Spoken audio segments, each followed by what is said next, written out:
Chat, lock in, bro. We're going to watch like a video or two. 6 terrifying cave moments caught on camera. A YouTuber named Alex from the channel Cantrell Caving is known for exploring some of the most dangerous, narrow, and unpredictable cave systems. How do you think they rate the cave? I would understand being like, oh, this is sick, you know, look at the view, look how deep it goes. But I feel like a lot of these expert cavers, they're just like more than half of the caving experience. They're just wedged in between a wall. Or they breathe out and move. And they just do that the whole time. And then they get out of that and they're like, yeah, that was a 10 out of 10 experience. I thought I was going to die the entire time. I enjoyed every moment of it. In the world. But this time, his passion nearly cost him his life. I will say, whenever I think about caving, I immediately think about Nutty Putty Cave, where the guy died upside down. So scary. Like, it gives me anxiety thinking about that. Like, being in that, like, position. Like, where you're just literally stuck with the blood rushing to your head. You can't move and you can barely breathe. November 3rd, 2023, a group of 5 young men, including Alex and his close friend Jacob, set out to explore a cave they had never been in before. The plan was simple: follow the rope, reach the end, and document the journey. But nothing ever goes exactly as planned underground. At first, everything seemed fine. Headlamps. What's also crazy to me is somebody saw this hole. Like, for them to know this went somewhere, human curiosity, somebody walks up to this at some point in time, you know, 40 years, weird pause. Somebody walks up to this cave here and, you know, they go, hey, I want to see where that goes.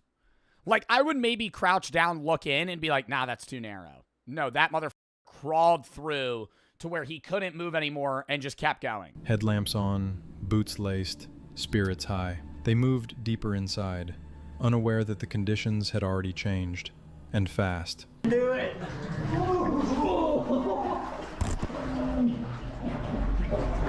Are they having fun? No, like, is this... Like, they're like, oh, dude, it's getting so tight. I feel like I'm dying. Oh, dude.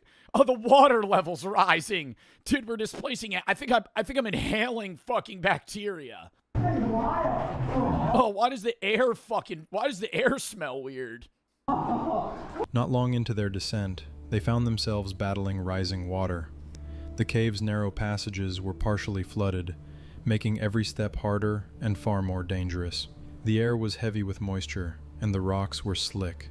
Every step forward took them... I love the monotone voice of this guy. Like, he's just explaining a historical event to me. The air was thick, and they were nervous for what was to come next. Deeper, both into the cave and into the unknown. What happens if you pee in a wetsuit? Just asking for... It just stays. I'm asking for a friend. Oh, I'd be pissing a storm in that fucking wetsuit, dude.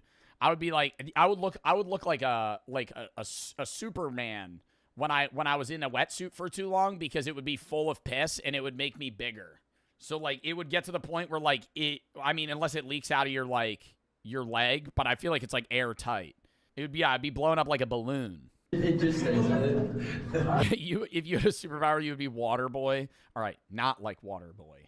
Last minute emergency. It would be more like Aquaman. Source. They were still laughing, talking about reaching the end of the tunnel, but beneath the surface, tension was starting to build. Jacob, who had scouted part of the route ahead, tried to warn them. Some sections are completely underwater. You'll have to duck your head just to get through. There's no way to breathe. I mean, he can't even look where he's going unless he has like a reflected, like if his camera's showing him what it's recording behind him. In parts of it. Like, how does he know where he's going? I can't get Edward. Go. Edward, go right. Go right. Okay, gotcha. Still, the group pushed forward, following the rope and hoping nothing would go wrong. But as they went deeper into the flooded tunnel, fear began to show on Alex's face. His confidence faded. His movements grew tense and frantic. The water level kept rising until it filled his ears, and the only... I think the second I couldn't have my ears out of the water, I would have to turn back. Where, like, you're trying to talk to your friends that are in front of you, and it's muffled because you're underwater and your forehead is pressed against the top of the cave. The only way to breathe was to tilt his head Like, I don't think I would panic until here. I think I would be able to, if like my chin and my full head was out, I think I would just be like, okay, yeah, whatever. straight up toward the ceiling. The deeper he crawled, the more unstable he became, until suddenly, everything went wrong. You going, Jacob? Oh, he just bailed. Oh, is his friend panicking?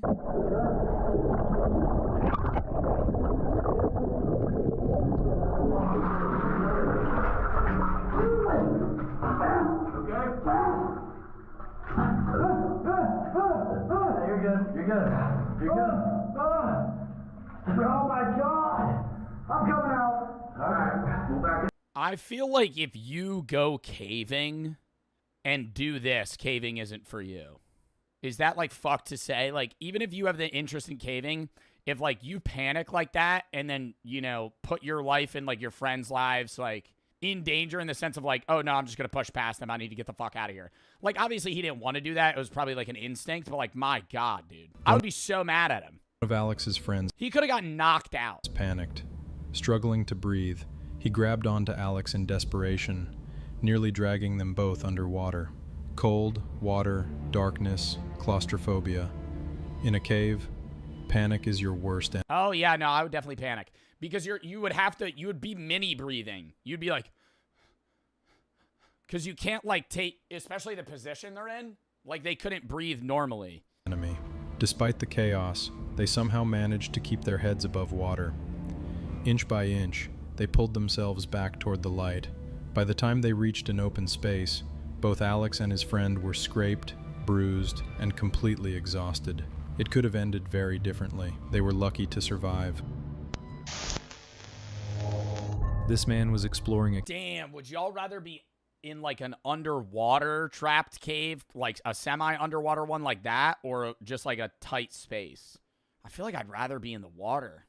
I wouldn't want to be underwater, but I would rather deal with that than like having to squeeze through like a gap that I actually think I can't breathe in. Because that was more like in his head versus actually your chest being compressed. cave when he reached a dangerously narrow passage. Oh yeah, like no, I'm not. I'd rather do the water by far. It's not even close. Like because right here, if you panic, you're just screaming, and then you're gonna faint. Determined to push Like you can't move. forward, he squeezed himself into the tight gap and nearly became stuck. The video was uploaded to YouTube on January 10th, 2022, under the title "Smothered in a Claustrophobic Cave." The man behind the channel, Caveman Hikes, has posted dozens of similar videos, where he successfully escapes caves after long and risky explorations. But in this video, Wow, man, what happens if you put on a few pounds too, you know? You're used to caving in, like, tight areas. You're like, oh, you know, they may have stats on the cave of how, like, thick it is. You're like, I can fit through that. You know, it was just Thanksgiving. You had a few full meals. You're 5-10 pounds heavier. Uh-oh. far more tense. But so far, I haven't felt like that squeeze. But I Don't know what that means.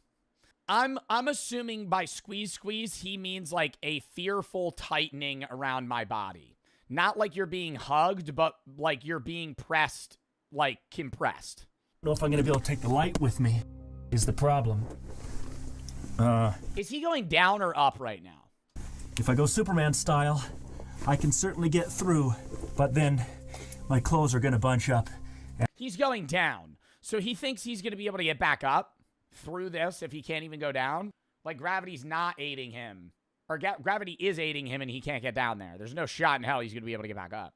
Look cool He could be sideways right now, too. on camera, but very uncomfortable bunching clothes up and backing up at the same time.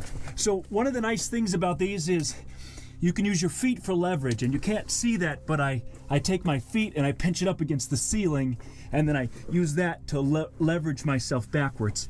So I'm leveraging myself through here. And I fit okay. It didn't look like I was gonna, but I'm pretty much... I just have a hard time leveraging myself to move myself over this knuckle. But it's gonna be... Dude! And you, like, say you panic, you faint, you get up, and you, like, can't get out. Even if you called for help, I feel like if somebody came down, they're like, all right, we're going to get you out, man. I'd be like, no, don't even ask me to do anything. Knock me the fuck out. Inject me with horse tranquilizer and just pull my body out. I want to wake up out of this fucking cave. I would not be able to be like, all right, man. All right. Exhale, and I'm going to pull you. Fuck that. Drag my limp body out of this. It's gonna be a little lossy here. For a while, he keeps trying to push deeper into the cave, but eventually realizes he's almost completely trapped. Trying to give you a decent view. Oh my God. What's going on? Oh my God. Getting out of that. Dude, he literally is like. My little gumdrop's life here. I'll bring you close. He's not going to try and get back up. He's going, I'm going to keep trying to go down. Closer. There we go. So it's all about leverage, and I don't know where my feet are here, but I'm working my way through here as I can. I can't turn and see. You see, this is the problem with the clothes bunching up. My knee pad's caught. Okay. At that I do gotta say, these people, I feel like these cavers gotta be like, I'm just assuming, very lax people. Like, there's no way you could do this, deal with the anxiety of this, and then not be like basically able to handle any stress, you know? Like, I feel like if you could deal with this, bro, oh my God, you're able to withstand anything. moment, he decides not to risk it any further and begins carefully backing out the way he came. Fortunately, he manages to escape without any injuries. I'm shocked he was able to back out through that.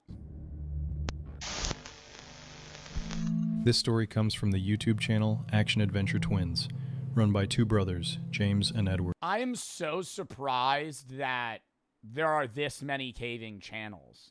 And I will say I get this. Like this right here. All these things that he's reaching, this is fucking awesome. Rafting 5 miles underground inside the largest cave in the USA. There's like a huge waterfall, or like this with a 280-foot waterfall. Looks like a lake. Like, I would get you squeezing through the gap to get to one of these places. Since early 2020, they've versus like just doing the gap for the love of the game. Been exploring dangerous and extremely tight cave systems, documenting their underground adventures. But in March 2021, one of their expeditions brought them terrifying. Like, who went down that? Somebody saw that shit one day and went, yeah, I'm going to go look in that hole. Close to death. Like, I would even just be worried that, like, just from an outer perspective, I'd be like, I'm not peeking my head in there, dude. There could be an animal in there. There could be, like, a mountain lion style. I don't fucking know what region this is. Decided to explore the well-known Pettyjohn Cave in Georgia. By that time, they had already visited several sections of this sprawling maze-like cave system, even discovering an underground waterfall during one of their previous trips. They felt confident enough to take on the challenges of this underground labyrinth. However, this time, their goal was one of the most difficult sections of the cave, appropriately named the Nervous Breakdown. This one. Yo, let's go caving, man. We're gonna go down the Nervous Breakdown. It's gonna be fucking awesome. Oh, really? The name of the fucking cave is a Nervous Breakdown. Oh, yeah, let's go down that. That'll be so fun. Somebody said Satan's ass crack. Yeah, dude, they always have, like, weird names like that. Let's go through the pulverizer. It's gonna be sick, man. There's, like, one section where you have to shimmy down a tube like imagine you're a Slim Jim. And you're just trying to get out of the packaging.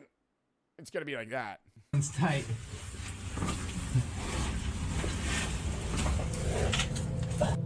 A title that perfectly describes the mental state of anyone attempting to pass through it. The beginning of the trip went smoothly. Is it wet? Is it all wet? I feel like that would be better for me if everything was slippery. Do you think they ever like butter themselves up? Spray a little Pam on themselves? The brothers squeezed through a narrow entrance and reached the first open chamber of the cave. But soon, the passages began to narrow again, forcing them to crawl through tighter and tighter spaces. After about 25 minutes of crawling, they faced their first serious obstacle. A muddy chamber with a deep, narrow pit in the middle that had to be carefully skirted along the edge. One wrong move would mean falling into a tight shaft with almost zero chance of climbing back out. See, but like, I could do this. I could do this. Could you guys do this? Like, if I get a crouch, I don't care. Even if there's like a little few parts where I would have to like crawl.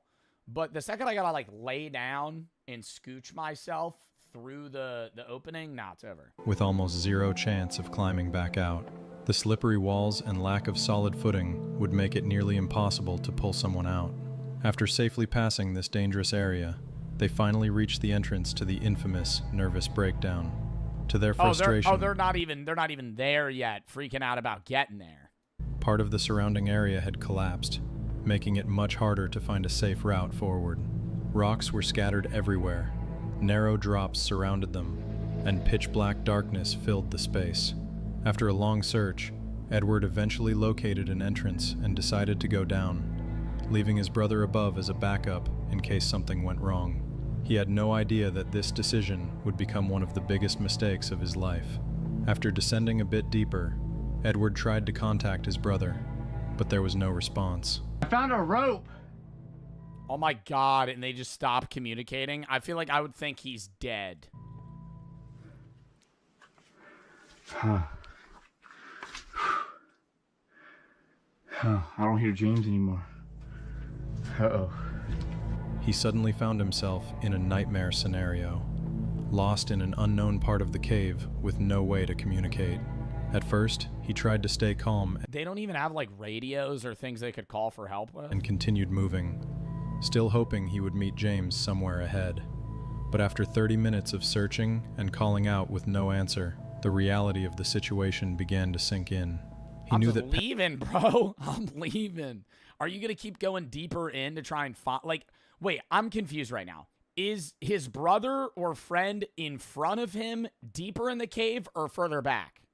Or they're just different... They're lost. Like, they're at different parts. It's like a maze. panic was the worst possible Oh, he's just lost. reaction, but anxiety was slowly taking over. After countless What are these ropes on the ceiling? They can't just fall? Like, failed follow attempts that? to locate his brother, Edward decided to retrace his steps, Wow. only to realize how difficult that would be. They got like breadcrumbs. I feel like I'd be marking the cave. James! It's been like 30 minutes since I last saw him. I don't even know where I'm at. I tried to go back to the last place I saw him, and everything just looks the same. Nah, this is the worst. This is the worst. This is the worst. The only thing I will say is if I got turbo lost and people knew I was caving...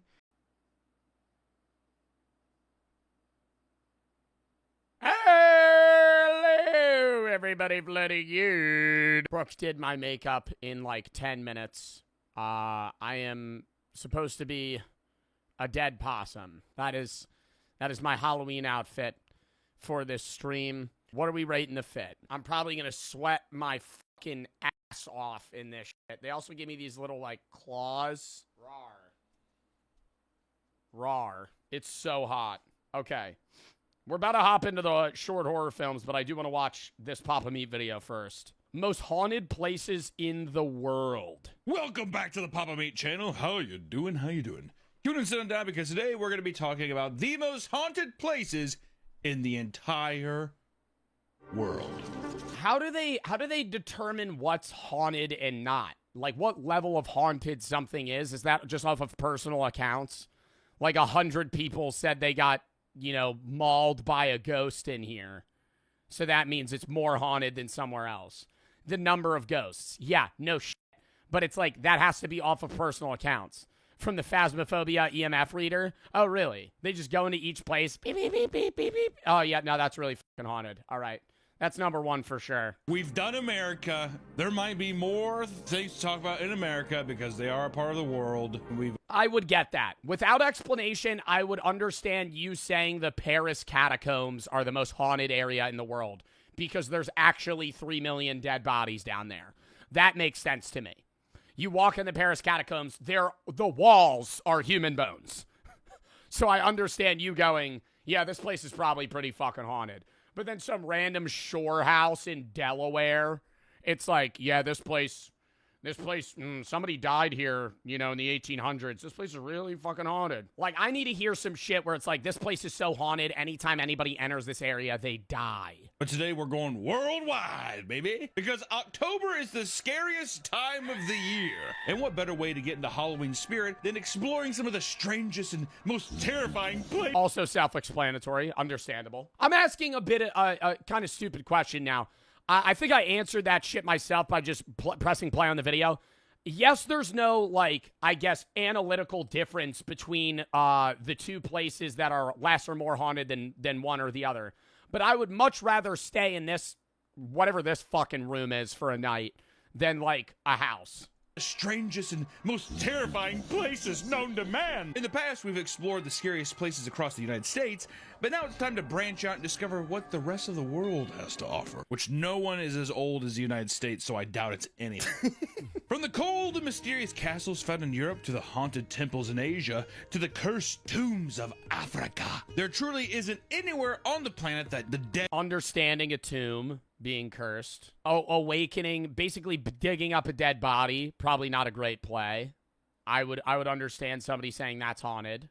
don't inhabit. The ghosts, they go everywhere. Even underground? They might be underground. So get ready as we cover some insane or unique haunts that are sure to cause a scare. The first stop on our journey takes us across the pond over to the UK, where one of the most haunted places in the world is set to reside. Though you wouldn't think. Oh my god, the most haunted place in the world in the UK is just a Tesco. Oh, well, actually, the most haunted place in the world is actually on 5th Street. It's an old pizzeria, one of the first in the UK.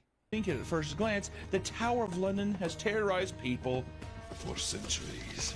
Bro, I re-looked at my 23andMe results, and they changed my shit. I'm like 42% English. I was like 42% French and German, 30% Italian, 10% British, 10% Ashkenazi Jew. Now, I'm 37%. I'm 37% English, 37% Italian, 10% or 20% German. You're Jewish? I'm percentage Jewish. I have a lineage of Ashkenazi Jewish people in my family. Dude, they changed my results. So like 30% of my ancestry is from fucking the UK. How upsetting. No, I'm kidding. Have you ever left money in your Cash App account wishing you could spend it directly from the account rather than having to transfer it? Well, the Cash App debit card is for you. The Cash App debit card, customizable, by the way, has 0 hidden fees, no monthly charges, or minimum balance requirements. The Cash App debit card also gives you exclusive discounts on everyday things that you buy: coffee, video games, food delivery, and more. If you're a fan of concerts and music, you also get exclusive pre-sale access to many of your favorite artists, including Kendrick Lamar, SZA, Sabrina Carpenter, Drake, and more. For a limited time only, new Cash App customers over the age of 18 can earn $10 if they use code CASH10 in their profile at sign up, as well as send $5 to a friend or more in the first 14 days. If you're 13 to 17, request a parent or guardian sponsored account and use promo code CASH10 at sign up and get $10 dropped into your account when you order and activate a Cash App card, and send $5 or more to a friend within the first 14 days. Terms apply. Cash App, thank you for sponsoring this video. Let's get back into it. They built in 1078. What? It's old. God damn. What was built in 1078? The haunted castle? Oh, no, that looks haunted. Any, like, old king's castle made of stone, and it's cold, and there's, like, a weird breeze that bustles through the windows at night, like, that's haunted, for sure. Fine. God damn, give the motherfucker facelift. Have they touched it since then? Surely they had. Okay. The Tower of London has housed both royalty and some of the most... Last refurbished in 2025.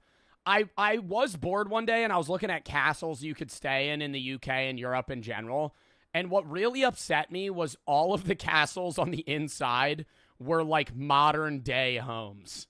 I don't know what part of me thought that Airbnb would let you list a castle with, like, a fucking stone bed, or, like, I truly thought the inside of a castle, like if I rented a castle out, I didn't think the inside would be like heat insulated. I thought it would be like stone walls. You walk on the inside, it's just stone.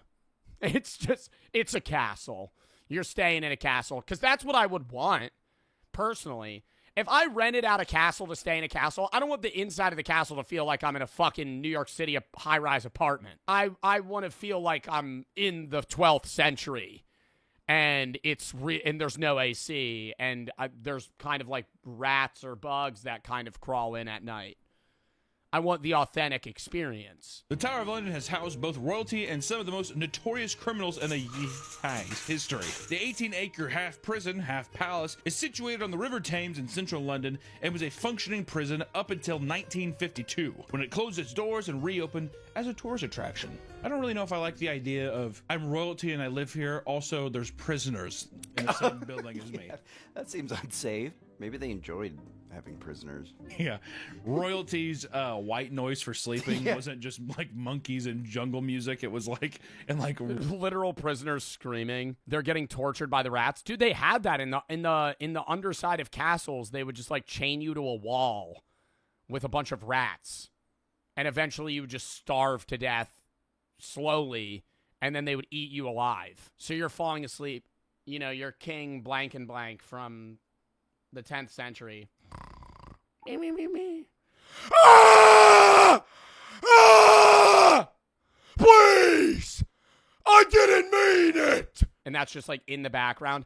I mean, you know, I don't know how well sound travels through stone, but I would assume you'd probably hear some of it. Many of the royal residents who ruled over the Kai had received exotic animals as gifts and stored them in that tower. This ranged from monkeys to lions, and in one instance, a polar bear.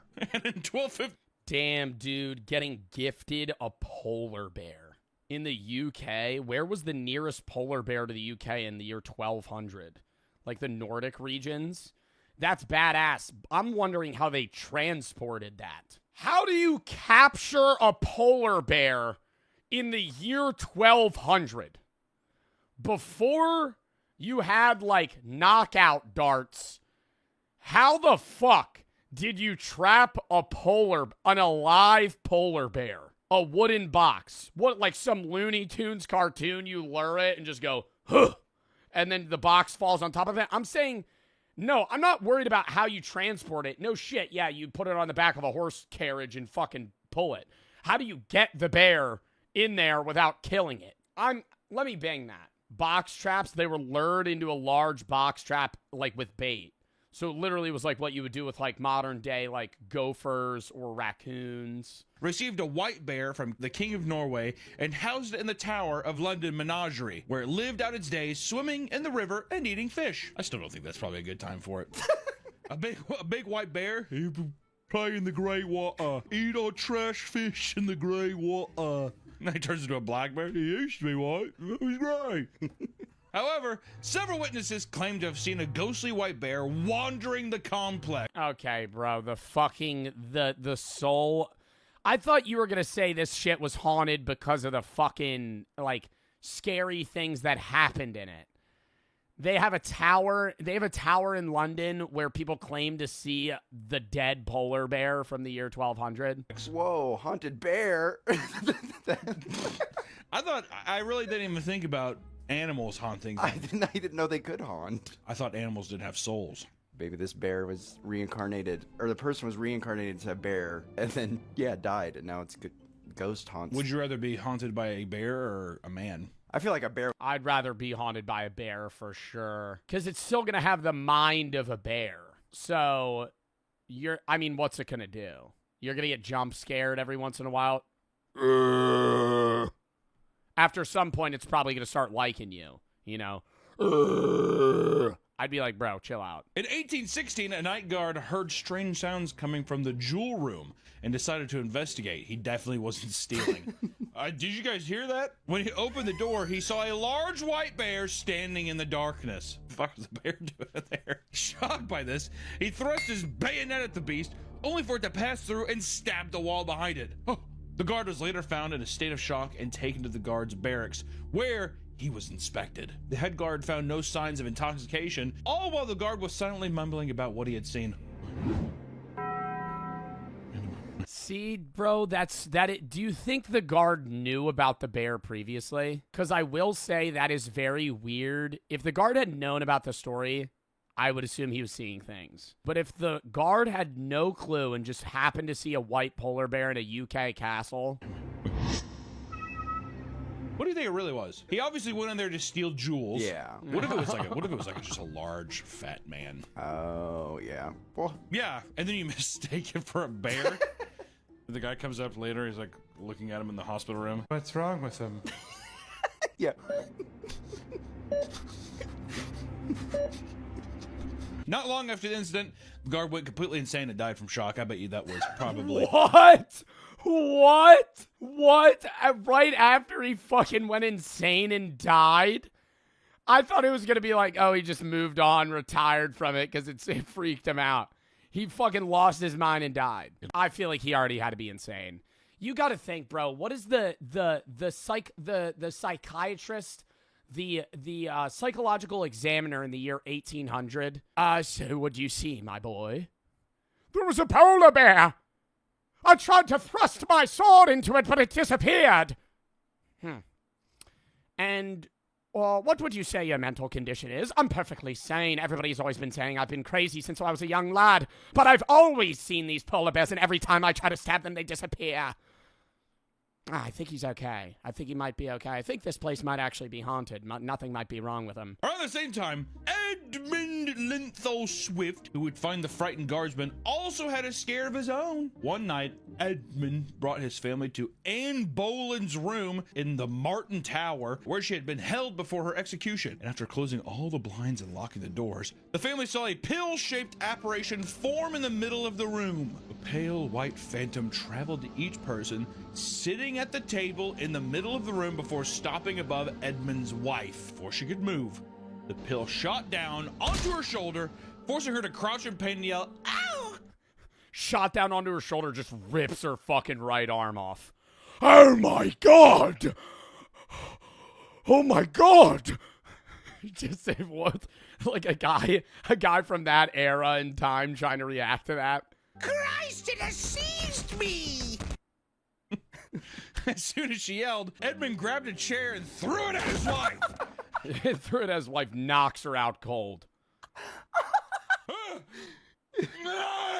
She's like, I think I have shoulder pain, causing the ghost to disappear. Oh my.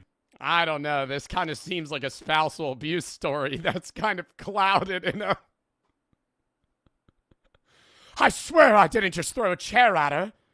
There was a ghost! A pill-shaped ghost! It's Anne Boleyn's room! She was about to get executed. I had to throw the chair at her. To this day, it is known as the Phantom Lava Lamp and is said to haunt that very room. I don't like that. That scares me. I also don't, you know what it is? I feel like it doesn't scare me. I feel like it being a weird orb of energy would be less scary than, like, a figurine. If I was in that room and I saw, like, a fucking Matrix pill of white light just morphing around, I'd be like... Like, I don't think I would be scared. I'd be more intrigued, no? That would be something you'd investigate. Like, if you were in the woods at night and you saw, like, an apparition of a man walking around, your ass is beelining it the opposite direction. But if I saw an orb of white light... Can we stop with that shit? What do you mean? Stop. Can we... If I saw an orb of white light, bro, I would be like... Oh, let me go check that out. Oh, the lava lamp is the orb? What are y'all doing if it just started floating? It floats towards me to my right shoulder, just fucking cuts it clean off. I go, oh! Oh! King Henry VIII is responsible for many of the ghosts found at the tower, so it's no surprise to see him lurking around. In 1890, a sentry guard was doing his round when he heard someone call his name, where he turned around and he saw a bloated face of King Henry. He claimed that Henry's face was... King Henry's bloated face?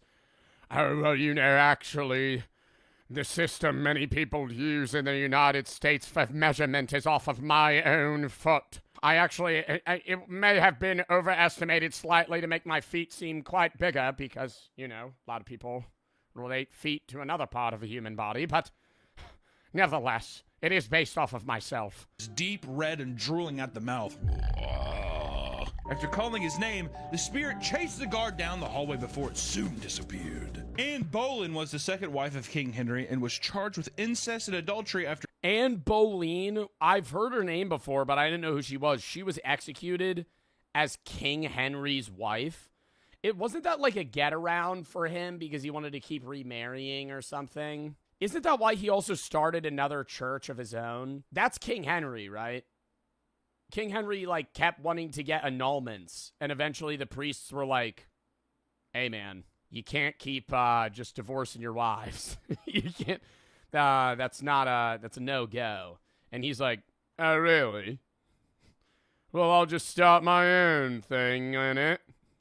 And then that's what he did. She was beheaded for her crimes and has been seen walking around with her head in her hands. Just down the road from the Tower of London is the world's most haunted pub called Her head in her hands?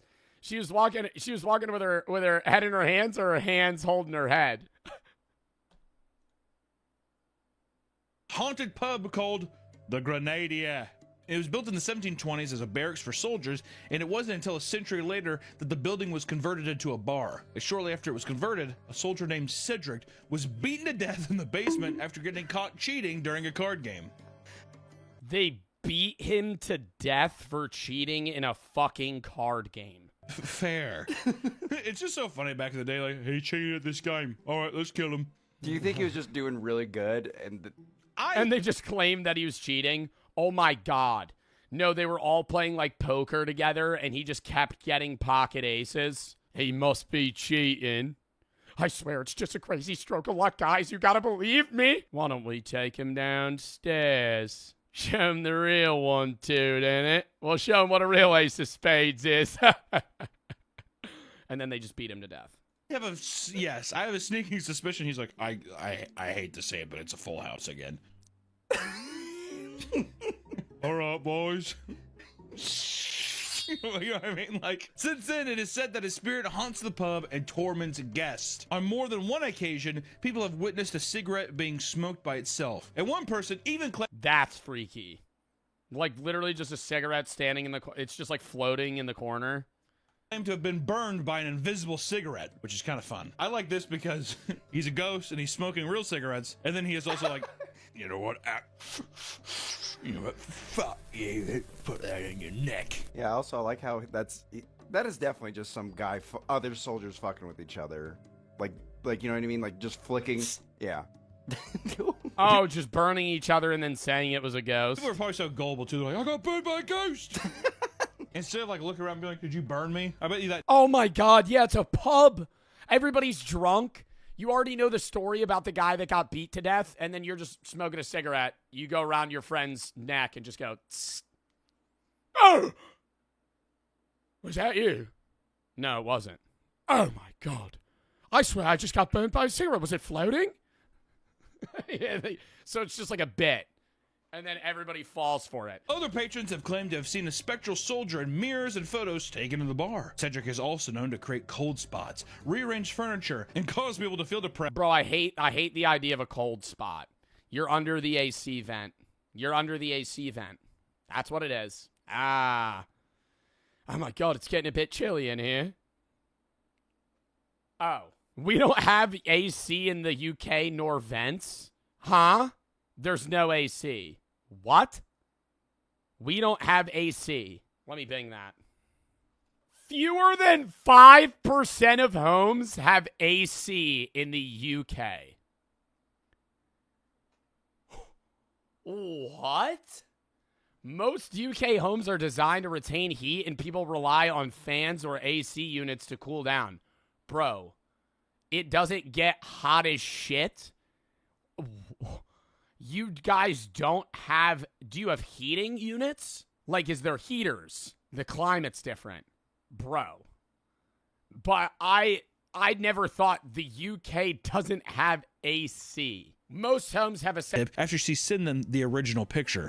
You got way more than expected. $29.68. Do girls like men's feet? Men with feet. It's what psychologically, what is that would lower it, dude. Some dude fucking whips out his dog's hairy ass fucking feet, man. Just in the photo, dirty as shit, long ass toenails. Ugh. that? What is the feet obsession? I don't know. That's something I will never understand. Didn't we try doing a foot video and it got demonetized or something? That's the thumbnail. If for whatever reason you want to watch it, it's on Patreon, bro. There's no way. It's not just the customers that are creepy horn dogs, but the drivers as well. After ordering food, a woman in the UK began receiving creepy messages from her delivery driver. She was being asked if she was home alone or if she was married. When the woman said she was taken, the driver began begging her to leave him so he could hook up with her. Leave her, baby! The man got so desperate that he began offering as much as £10,000. He doesn't even know what the woman looks like. He's just offering a random woman off her name alone fucking $10K to break up with her boyfriend. For her to break up with her boyfriend, there's no way the pussy could have been that good. UK pussy? You kidding me? Yeah. Oh, man. Well, I don't think I can leave them. I don't think just can you leave the Chris at the door? £10,000, mom. Hello, I see It shows you their profile. Yeah, but they're not going to be able to see you. what me can do. While looking to the driver's account to report him, she found it even creepier that his 82% satisfaction rate. Chad, I was telling you, below 90. listed reasons for delivering was passion. I will say I've had a driver after delivering my thing be like, hey, I love your videos. And I say, oh, thanks, man. And then it's a thing of, you want to hang? Shit like that. God, that's creepy. That's so fucking weird. That is so fucking weird. Exactly. Understand. Oh my God, bro delivers your food. You want to hang out? No, fuck off, you weirdo. Bro, that or you meet somebody in public, they'll be like, bro, we should hang out sometime. Oh, I've gotten that like twice ever. And I awkwardly have to go, nah, man, I'm sorry, man. I don't really know you.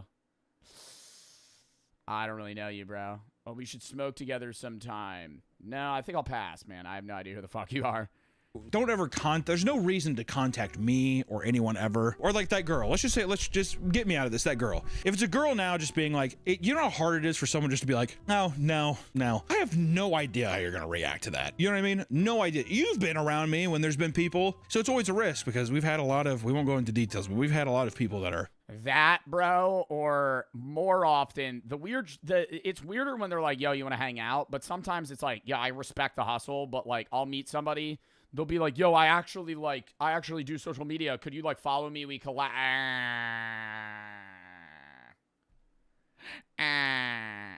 Hey, buddy, I'm trying to like, eat my food right now, and you're asking me to follow you and collab. I think I'd rather not. And I'm not like, and then I come off as a dick, but I'm like, no, like I'm out, dude. It'll be like, I'm out with Brooke eating. You walk up to me while we're at the table, interrupt the dinner, which is a little odd. I think you should wait, if I'm being honest. I don't care if people recognize me. I love being able to talk to fans, but it's like, if I'm clearly on a date, I'm talking to my girlfriend, you're kind of breaking that space, which is odd, especially if we're eating. There's been times where I'm actively eating, they walk up to me. And then, like, on top of that, to be like, hey, could you follow me? Or the worst is when, like, dude, there's a level of, like, respect, too, where it's like, hey, could I get a picture? 99% of people, hey, could I get a photo? Yeah, sure. 1% of people, yo, dude, I love your shit. What are you fucking doing, man? Like, I mean, that's just, like, being weird. Like, just... Like, walk up and be like, hey, can I film you? Can we do a video? Blah, blah, blah. Like, can I take a picture? You're ungrateful? It's not ungrateful. It's just fucking rude. If you see that as ungrateful, like, I know you're probably rage baiting, but, like, anyone that sees that as ungrateful, genuinely unfollow me. Because, like, the level of unawareness you have of, like, just, like, social boundaries is, like, fucking unreal. Like, if you're going to walk up to somebody that you recognize already filming and be like, oh, dude, what's up, man? You're putting on some animated persona. Bro, like, fuck off. In 2025, one man placed an order and saw that his driver was parked just down the street. When he asked why his food hadn't been delivered, his driver said it was because his car had broken down. He then told the customer that he'd probably just refund it. Not believing a word he said, the man got on his bike, rode down the street to find he was Uber Eats driver sitting in his car, chowing down on his food. See, that's why I could never be one of these. I could never be one of these delivery drivers, because I know I'd just see their order, I'd be like, oh, damn. Or go to some place, I'm like, what is this place? Get it? Smell good. One little back can't hurt. The customer confronted the driver, only for him to be left speechless before peeling out in a panic. That's a good way to choke, though. Oh, wait, what does it say? He said his car broke down, so tracked my order to find him eating Speechless it. before peeling out in a panic. That's a good way to choke, though. At multiple restaurants around the world, you can find signs banning delivery drivers and from using the bathroom. This obviously upset a lot of drivers, who pointed out that it's actually against the company's agreement with these restaurants, as Uber requires them to give drivers access to their bathrooms, okay? Yeah, I think that's odd. If you're an Uber Eats driver, you should be able to take a fucking piss. It's different if you're like, oh, I'm gonna fucking sponge bath myself in the McDonald's bathroom, but it's like, hey, I'm here to pick up an order. By the way, could I fucking piss real quick? Assholes. And many don't care and continue to enforce the ban, meaning many drivers are forced to make frequent pit stops and even piss in bottles, trucker style. I mean, come on, dude. Stop at a gas station. That's not that big of a deal, is it? It's not on my route. What's an average interaction with a fan? I'm a fan.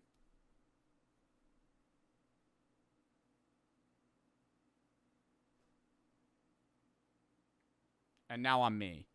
Yeah. Really? Yeah. Dude, I watch you all the time. And I go, oh, really? That's awesome. He goes, bro, I love your YouTube videos. I was watching you 2 days ago. Can I get a picture? Yeah. Take a picture, dap him up, have a good day. That's it. Regular interaction. But see, you have 100 interactions, you're bound to have like 3 or 4 that are just weird. The common awkward interaction is they go for a fist bump, I go for a dap up, or vice versa, and then we hit the awkward switch. And then it's like, oh. Meeting a fan annoy you? No. It doesn't annoy me meeting a fan. It annoys me when they stare at me from 50 yards away for an extended period of time because either A, they're not sure that it's me, or B, they're just too scared to walk up to me, especially if they're in a group and they're all kind of hovering around each other and just constantly looking up and staring at me. It like ruins the potential for me to have a fun time if I'm like out and doing something nice because they're kind of just like stalking me from afar. Like, just walk up to me. And so what I've done now is I've gotten pretty good at, like, if I see them, I know they know who I am because there's, like, a certain stare they give. So I just break that so I don't have to deal with that. And I walk up to them and I go, do you know who I am? And I've never had somebody yet go, no, because it's pretty obvious. Like, they're going, staring at their phone, staring at me. So I'll just walk up to them. I go, you know me. And they go, yeah. I go, thank fuck. I usually go, I'm sorry, I'm just trying to break, like, the awkward. The only time I've ever denied people of taking a photo was when I've been in a hurry. Like, there was one, literally, while I was coming back from the trip with Jack, there were 2 guys that recognized me. I'm literally walking to my gate. They're actively boarding. They go, Joe Bart. I go, yeah, bro, what's up? And I just keep walking. And I'm like, fuck, I know they wanted to talk to me, but, like, I had to get on my plane, you know? So it's, like, shit like that. It's, like, I feel bad because I'm like, oh, damn, they probably thought I was annoyed. But, like, I'm not annoyed. I just, like, I gotta dip. Even the robots that Uber employs are being targeted and destroyed. In Philadelphia, both restaurants and residents were excited about Uber's plan to deploy delivery robots in the city, but some angry citizens had other plans. Which, dude, fucking clankers, what are you excited? Yeah, or, well, if that happens, if you have, like, a delivery bot fucking try to deliver your shit, it flips over, it can't autocorrect itself. So does the app just cancel your order and refund you? Or do they be like, oh, we need to get a service agent to come fucking fix it? Citizens had other plans. Which, dude, fucking clankers, what are you excited for? Clankers rolling around your city? Here's these little drones taking our jobs. The homeless are fighting back, though. I'm glad. After The homeless people in big cities are fighting delivery bots. Only 1 month, multiple robots had been completely destroyed or vandalized. Many were left to decay on the streets as well. Online, multiple videos show people kicking them and sitting on them. Others purposely block and place them off their set path. Oh, it is easy to get food out of them. I wonder how hard the lock is to break. But if you are a homeless person, it's like, you know, you're not really hurting anybody stealing that food. Sitting on them. Others purposely block and place them off their set path, causing them further delayed deliveries. This hate for delivery robots runs deep, my friends. And in fact, one man has an entire social media account dedicated to aggressively screaming and harassing any delivery robots they see in LA. Watch what you do. Don't come at me. Don't come. We're going in a fucking shade. Don't you dare. Arvin is on duty? Wait, are these operated by people?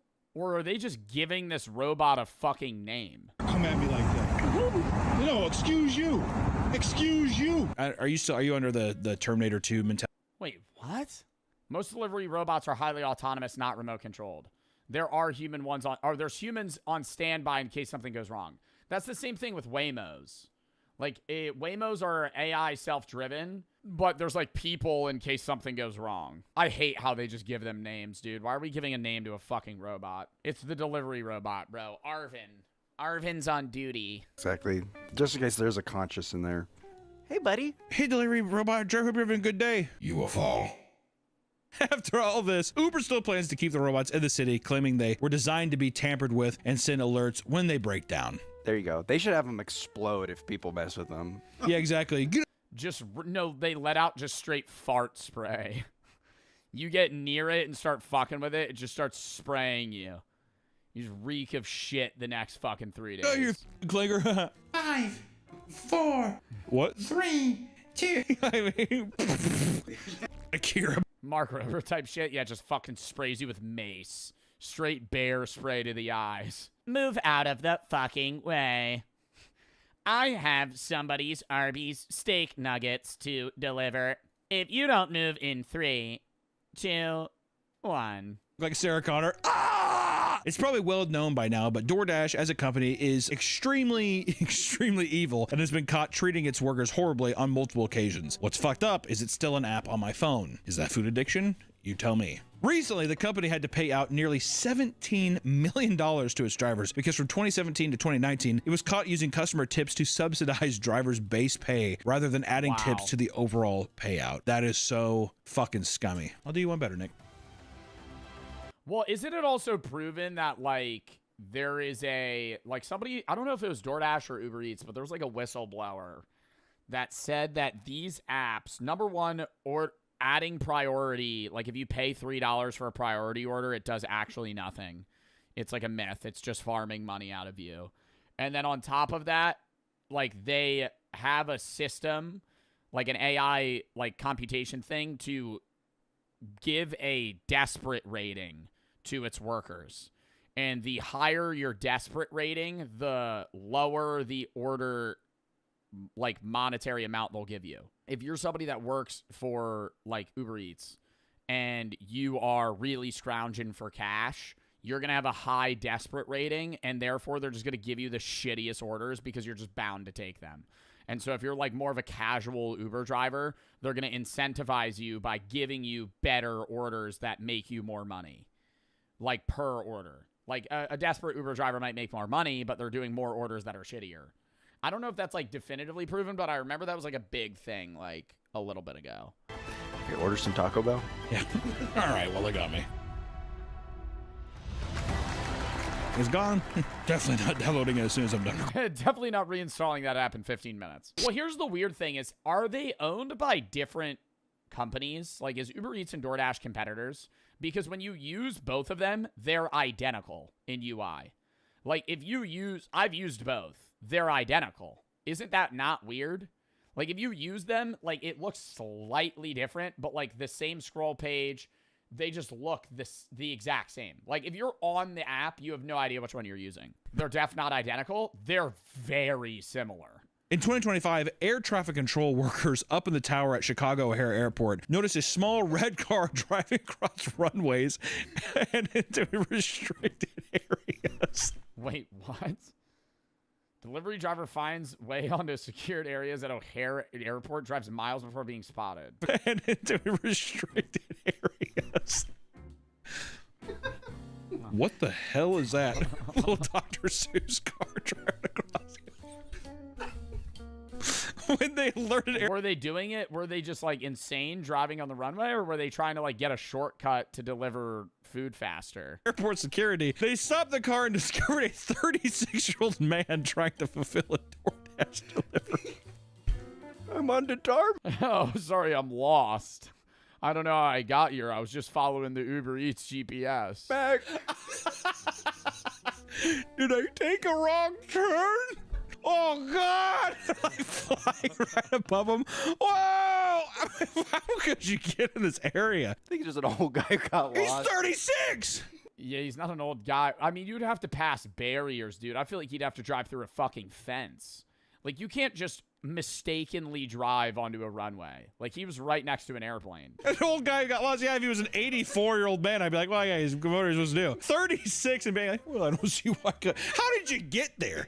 How did you get past the gates? Did you think? It's not even get past the gates. Like, airport runways are so big. Chicago O'Hare Airport is so massive that it's like for him to get to an airport gate, he had to have driven like 2 miles on this fucking runway. Like, he had to have been passing planes that were actively moving around him. He just did, I have a DoorDash, and they're like, and they open the gate. I mean, what the fuck happened? Apparently, he just drove straight through the gate at the front of the tarmac and began driving for miles up and down the active runway. I mean, there's planes everywhere, dude. Well, once they saw him, they probably grounded everything. You know what? The thing earlier, Your flight gets delayed. Sorry, there's actually a man in a smart car that is driving around our runway. We will be taking off as soon as he gets the fuck off. men doing this are so stupid. Where am I supposed to go? What terminal are you at? What gate? It was determined that this is somehow completely unintentional. An investigation ended up with the man being let go without any charges. How? How did he unintentionally drive into an dude? Because it's like right when you notice you're on a runway, wouldn't you just turn around?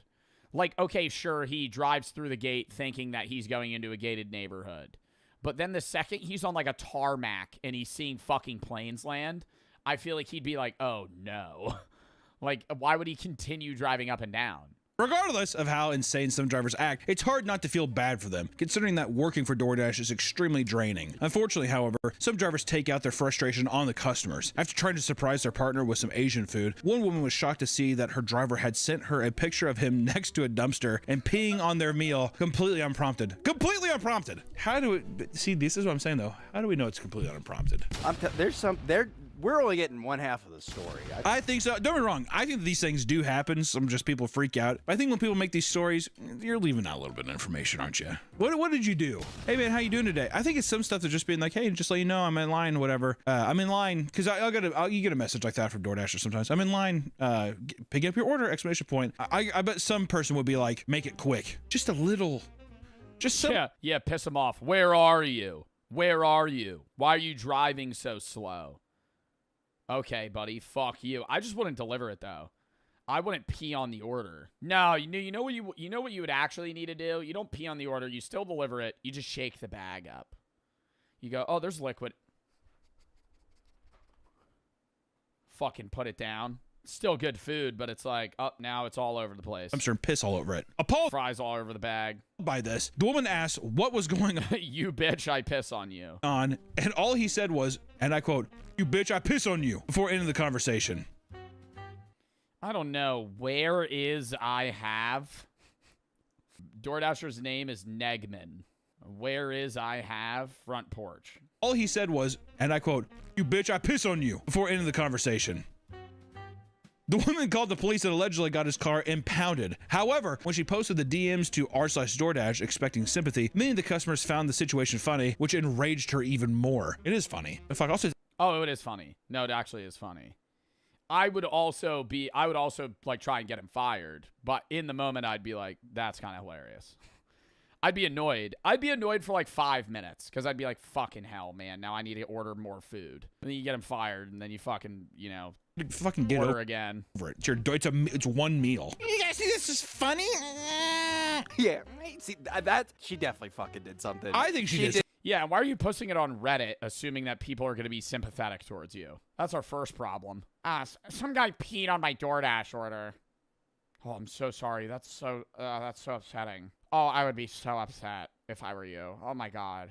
My heart goes out to you. Another driver was arrested after she got caught pepper spraying a customer's order. Courtney Stevenson had just finished delivering an Arby's order. Bro, I heard about this one. Was this one recent? I feel like I saw this on TikTok. Yeah, 2025. He got caught pepper spraying a customer's order. Courtney Stevenson had just finished delivering an Arby's order to a home in Evansville, Indiana, when she pulled out a small bottle of mace from her keychain and sprayed it inside around the bag. When the customers brought it inside and began eating, the wife began to choke and vomit, claiming her throat was burning.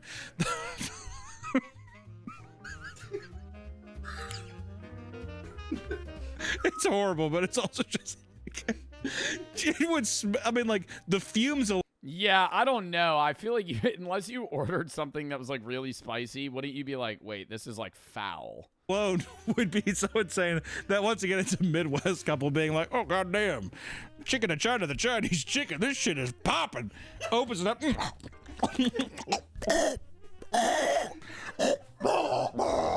Yeah, you'd have to smell it. It's not that bad, Carol. Arby's just smells like pepper spray base. Bro, I've never eaten Arby's. At least that I remember. I think I've eaten Arby's maybe once. I told you should have went with General Chow's. Courtney was charged with 2 counts of battery resulting in moderate injury, 2 counts of consumer It's like fucking biochemical warfare, dude. You're spraying food with fucking pepper spray? product tampering, and was banned from DoorDash. The horse. Do we get a reasoning? I hate when it's just like we say this, we move on. I want to be like, why did you do that? Like, what made you go, I'm going to spray this order with pepper spray? Also, horrible fit.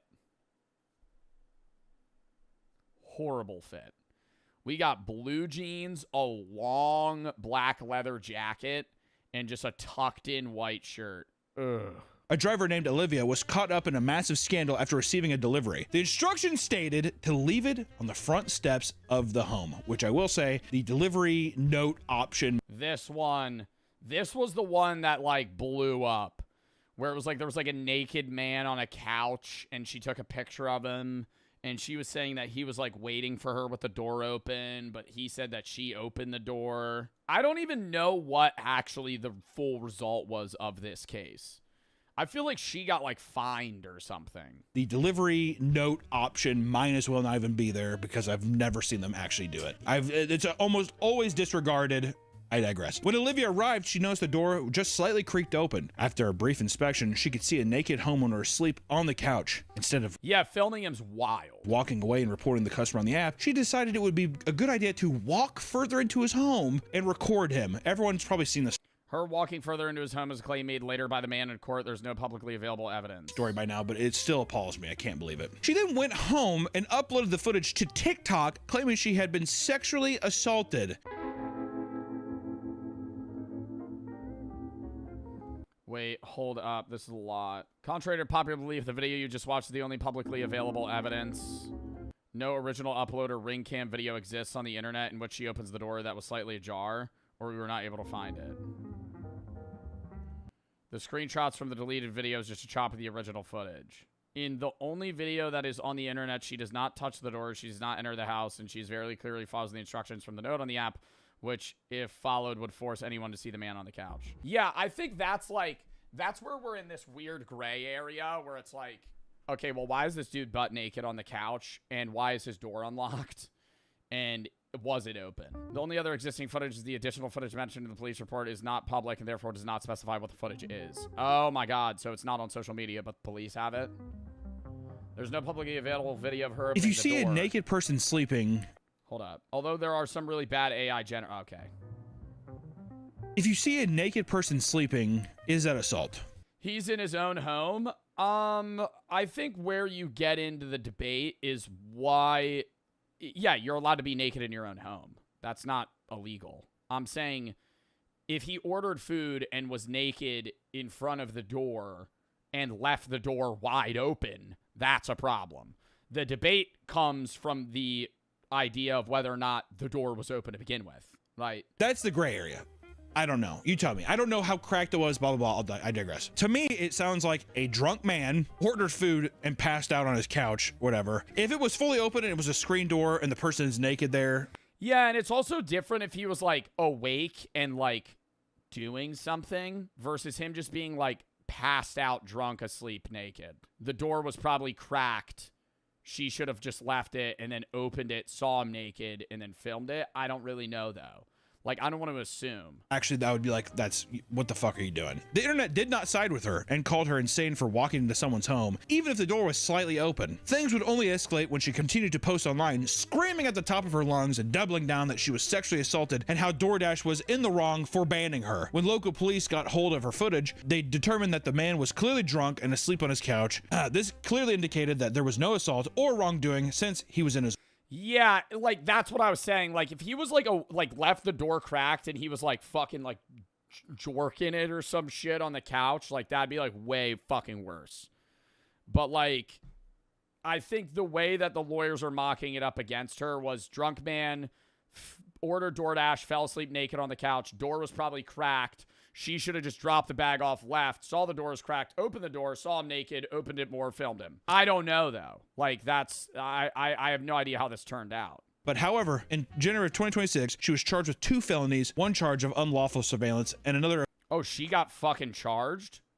no assault or wrongdoing since he was in his own home. For months, Olivia would defend her actions, but however, in January of 2026, she was charged with 2 felonies, 1 charge of unlawful surveillance, and another of dissemination of unlawful surveillance images, each carrying a maximum sentence of 4 years in prison. The saying a few bad apple ruins a whole bunch definitely applies to delivery drivers, as we've all had annoying experiences dealing with them. For some people, messing with their food is enough to put an entire app on their shit list, which justifiably so. Most of them do their jobs correctly, but there are plenty of drivers that seem absolutely incapable of doing. But like, if it was like crap, why would she do that? That's what I don't understand. Like, I don't know, man. We're never gonna know though. If it's like the lawyers have this video that isn't released to the public of like her opening the door, then that's like the biggest thing. Is like if the door wasn't open and she opened the door, then it's fully on her. It's literally one or the other. So, the next time you order food online and it gets delivered correctly, be respectful. After all, you never know how insane their shift has been, right guys? And also too, I will say, I mean, have respect for the DoorDash driver and stuff. It's a meal. It's a meal. Granted, you paid money for it or whatever. If they didn't deliver in the right spot and you had to walk a few extra feet to get to whatever, or you had to do X, it's not the end of the fucking world, you know? Did somebody fuck up your order and you had to, you know, you had to like live with another thing? These things don't make it justifiably okay just to be like, well, I guess I'm just gonna get walked over. But at the same time, just like let it fucking go, man. Or just don't order through the app anymore. You choose a different one. Yeah, I think it's like, from a customer perspective, if you're having like repeated bad experiences, like just stop ordering food. You know what I mean? That was a good video though. I did enjoy that. We gotta do push-ups, I know.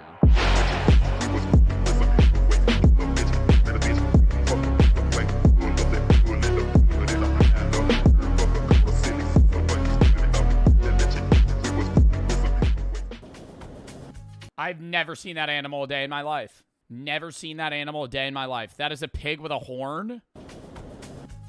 But like a weird curled... Those are boars? Yeah, but was that a part of its body? There's bats everywhere, guys. Bat and boar. How are they getting this many bats, though? Are they farming them? Or is it like they're finding them in the wilderness? Because I just don't understand how every market has fucking hundreds of bats.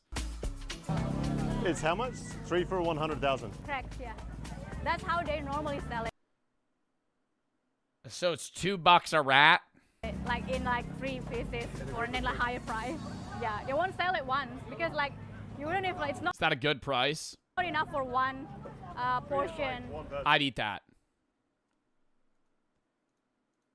I'd eat that. That, like, bro, compared to a lot of the other shit. For a like higher price. Yeah, they won't sell it once because like you wouldn't if like, it's not enough for one. Like that looks pretty good. That dude, that kind of has like a kielbasa, like a cooked sausage crisp to it, like right there. Portion. One portion, not person. Well, unless you're really crazy, love that you can eat it the whole 3 because they're gonna chop it, like diced it. What's in its butthole? So one duck is Why was its butthole like open? 75,000. 75. This one, right? But one bat, $450 for a duck or a bat? Rather have a duck. one big bat can be the same price. Okay, so like it's like very common to find it out, but it's more difficult to like get the bat. The bat. Yeah. Right. Yeah. That makes Why is sense, it I more guess. expensive? So it's kind of like a delicacy. You get less meat, but you're paying for more premium meat. Correct, yeah. It's considered like what premium, the bat. And even a rat, like 3 rats is 100,000. Yeah. So you could get Yeah, what the fuck? A duck? An entire duck's $450. 3 rats is $6. you could get more than a duck for the price Oh my god, they're alive right now. of 3 rats. Like 1.5 ducks. 1.5 ducks. I'm gonna scan this video. I hope they don't kill the duck on the video. I don't think they would show that. What would you prefer to eat, guys? 1 duck or 3 rats? Those A duck. are your options. Hello. Oh my god, they have rats. Wow. Oh, they love it. And these guys, where did they come from? That's from Klabat's northern part. It's about like 2 hours from here. And so they just bought this in to sell it today? Ini beli sendiri atau saja?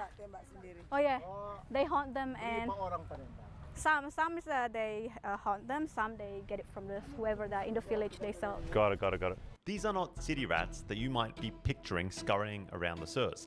These are white-tailed forest rats, one of the many semi-arboreal rat species that are native here to Sulawesi.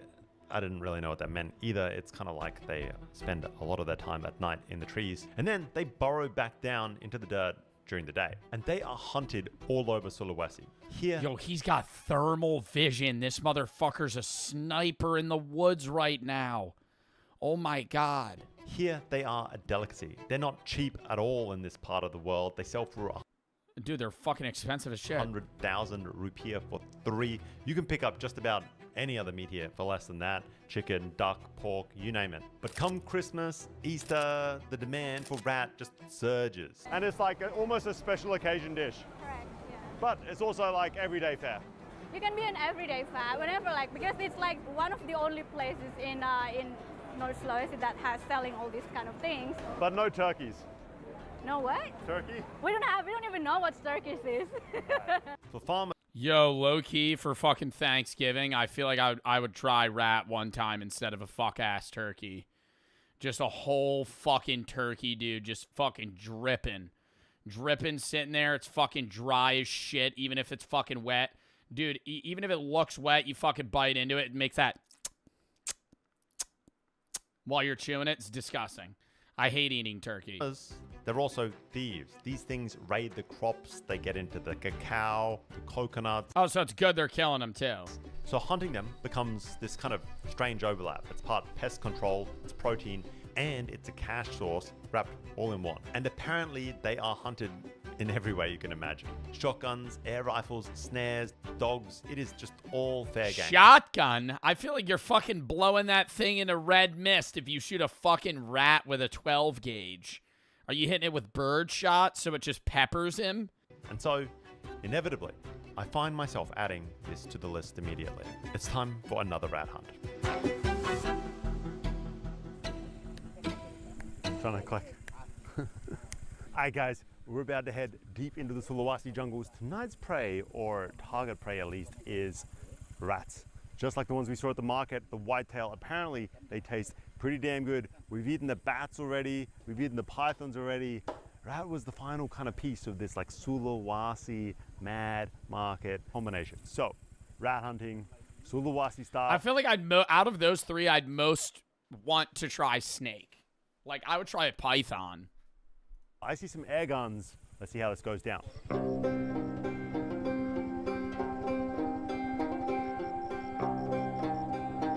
don't know if you guys can see anything.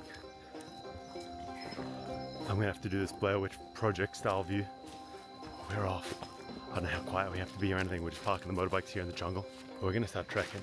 We're already pointing at signs. And we're up in the trees. So maybe we're after some kind of like tree rat. I just don't know. That's the problem. So we start just clocking miles down this main road. It's sort of like a supply trail into thick jungle, but there are sort of plantations of cacao and coffee dotted along the way. And whenever we find a promising spot, basically a tree with some fruit. Dude, I'd just be so I mean, I got bit by a tick in the woods and got a fucking rare meat disease. I feel like if I'm in the jungle in Indonesia, bro, I'm gonna be like, yo, some shit's gonna fucking bite me and I'm gonna swallow up like a fucking melon and die. Something's gonna fucking latch onto my neck and bite me and I'm gonna get some sort of disease that's gonna fucking kill me. Like, that would worry me. That I wouldn't even be worried about, like, being with these guys. I'd be like, yeah, okay, I'm not gonna die to like a fucking animal, but I'd be like, dude, some bug's gonna fucking bite me and that's gonna be hell. Stop. Mosquitoes? Well, I know when you go to certain countries with like diseases that they have elsewhere that are transmitted by bugs, you have to get vaccinated before you go. We start just trying to call in the rat.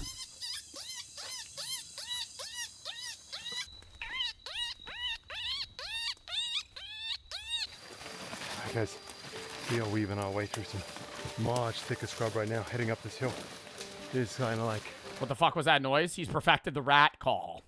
I mean, I don't know if I'd call it thick jungle, but it's thicker. We don't need machetes or anything like that. There's definitely an old trail here, but it hasn't been used in a long, long time. That's for damn sure. Hopefully there's some rats to make this worth it. Must be like a horror game for rats. I think life is a horror game for any animal that isn't a human. And even some humans. If you're an animal that is not predatory, you're a prey animal, your life is a horror game. You will never die of old age. You will always die a gruesome death. Like, genuinely think about it. Maybe a few would have like a heart attack or some shit and die. But, like, mostly all animals that are prey just at some point either get eaten and die, or they survive long enough to where they start getting really old, can't function anymore, get eaten and die. Oh, he's about to clip his ass. I didn't know they climb up trees. I feel like I shouldn't show him shooting it. I do not think these are the same kind of species. Yo, that thing starts twitching on me. I'm going, oh! All the guys would make fun of me around there. I know it, dude. If it started having death throes. And certainly they're not eating city rats or anything like that. It behaves like it started fucking clawing at me. It's almost like a possum or something. It is way up there in the trees. We're only scouting the rooftops. So I don't think this is the kind of thing that you're used to seeing in, I don't know. Oh, no, I would assume they would have lived on the ground. They're all in the fucking tree branches. Average household. It is one big, gnarly looking thing though. And took a few shots to get it down, but there she is. Look at that. It's like white-tailed, crazy looking creature. Possum. I would rather eat rat. I would rather eat rat and snake, maybe bat over possum. I think out of any animal, possums would taste probably bottom 5. They are like sewer gross animals. Like, they don't live in the sewer, but they're disgusting. Like, possums live in their own filth. They fucking play dead. They're like the only North American marsupial. Their kids like latch onto their back. They're always covered in like fucking poop. It's disgusting. That's essentially the process. Put in some miles, find a promising spot, put in a call and see if you hear something back or see some movement. We spotted a little one, but they don't shoot him. They want him to grow into a big fat rat for eating later. And we do this trick where we keep turning off the lights and trying to call, but failing so far. But it's fun. Along the way, we're taking stops, quick smoke breaks, swapping a few stories, and then just getting back on the move. Hi guys, it's break time. We have one rat down, and I'm telling you, there's a lot of work for one rat. Like, this is some thick ass jungle at points. We've been through, I don't know, thick, almost like scrubby stuff. We've been through large elephant grass. We've been Why don't they breed them? I feel like rats fuck like crazy now. Same thing with like rabbits. Like, why don't you like just capture like fucking 10 of them and then breed them? The cacao trees here are everywhere, but nearly every pod that we passed has been ripped open, destroyed by the rats. It's pretty clear that these things aren't just food, they're also a problem. So the local farmers love it when these hunters are out and about. Oh, so it is. Yeah, I forgot. It's like a pest control thing. Rid of them.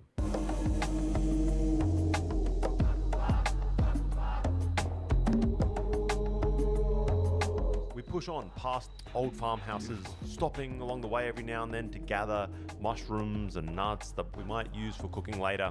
Hey guys, I think we've come to a clearing. I can hear the river just like raging behind us, so we've started to sort of collect small branches and trees. I think the deal is I make up some plates. I don't really know how we're going to cook up these rats. I suppose we need a fire.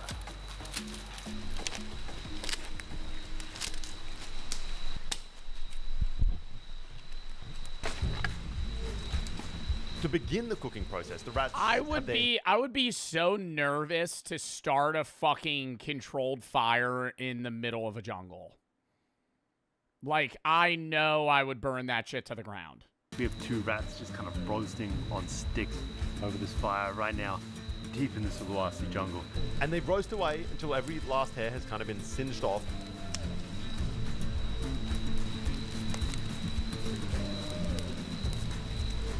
And at this point, you could probably just eat them right away. but we've got a fair bit more prep to go because these guys take even their jungle meals pretty seriously. These guys are blackened to a crisp and they are cooking away. Now that the rat is cooked, they get large sections of bamboo, just really wide chunks of it, and start beating it into strips with a machete. They leave just enough fiber in between the different strips to hold it together, and it can be sort of unrolled. Oh my god, are they gonna like, wait. Are they gonna like oven bake the fucking rats? Like over the flame? Maybe not. Tree branches are then lashed together with vines, the bamboo mat. Or like rotisserie, they're gonna fucking, they're making like a makeshift fucking rotisserie thing. Is laid on top. Oh, no. Some banana leaves are added, and I'm guessing terribly. you've got this kind of really cool setup, this jungle table of sorts. Meanwhile, 4 short sections of branch are hammered into the ground beside the fire to form a stand that's going to hold a pot for cooking rice. Another section of bamboo is used to sort of split open, creating these large water containers and a makeshift chopping board along the way. This looks so complex. Oh, I think it is going to be like, not like an oven, but they're doing like, I think they're trying to transfer some of the, I guess the taste from, they said the banana leaves to the rats. On the table. Maybe package it up. Oh, it's like a little chopping board. It's genius.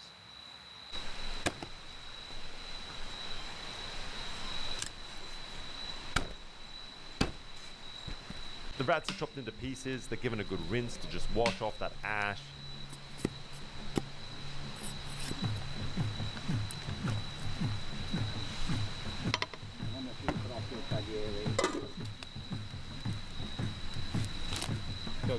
Then we begin preparing the rest of the meal. They slice shallots, local herbs, lemongrass, and toss in some mushrooms that we gathered along the way earlier. Chilies and Turns out they're hallucinogenic. garlics are mashed together in this rough. That'd be an experience, dude. You're like, oh, yo, actually, rat's not that bad. Why do you have 3 eyes? Wild mushroom salad going on the side. This chili mix spread out on top. Oh, yeah, dude. They're doing a whole fucking buffet. Kind of a wild dressing, but I'm digging it. Fireside. If you were telling me I was going to be eating this in the Sulawesi jungle not that long ago, I wouldn't have believed you. This looks pretty damn good. And everything just kind of gets mixed together with a pinch of salt. And I sort of thought this was it. It was kind of like some jungle rat salad. But no, there's more cooking ahead also.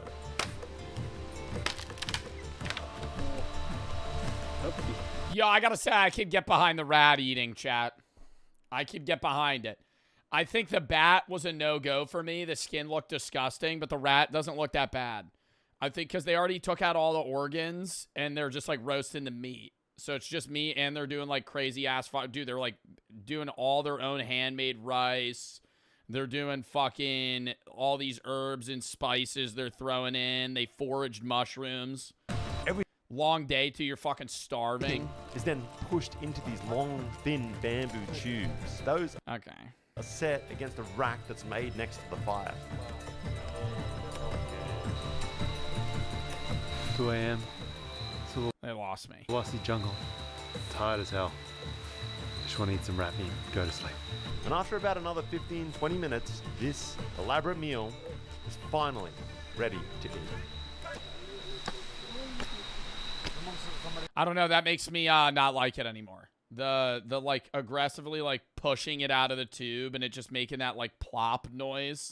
I know, in fact, that this is standard Indonesian jungle fare. We have this crazy rat salad cooked in bamboo. As long as they didn't do the bamboo thing, I would eat it. I would try it either way. Oh, you're going the whole fucking day. You're rat hunting, bro. I would have to taste it. I don't know. Maybe it's like a rat curry. We're gonna see how it's done. Oh, this looks good with these guys going in for it. All right, these guys are loving it. Usually I ditch the hands thing, but we are hardcore going primal in Indonesian like, jungle. what is that? Is that like its torso? Kind of like stomach section of rat here.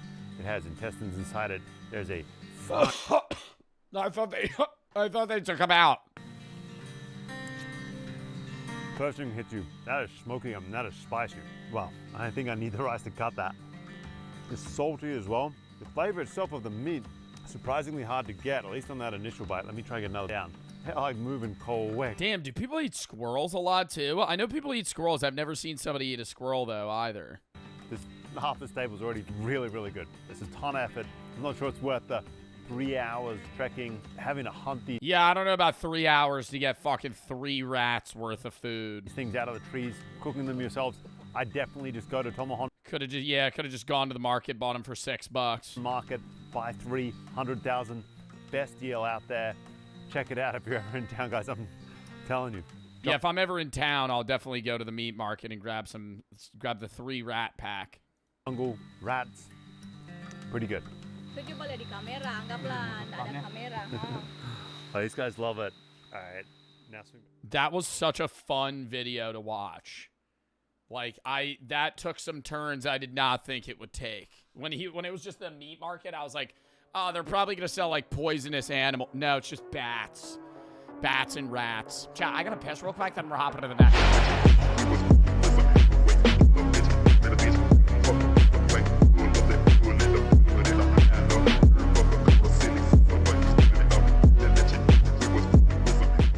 The horrors of DoorDash. Welcome back to the Papa Meat channel. How you doing? How you doing? Coming on sundown because today we're going to be talking about food delivery drivers. I did some DoorDash this weekend, Nick. That's why we're doing this. Let me tell you, the whole operation, the whole DoorDash, the whole food ordering app industry, it's got to change.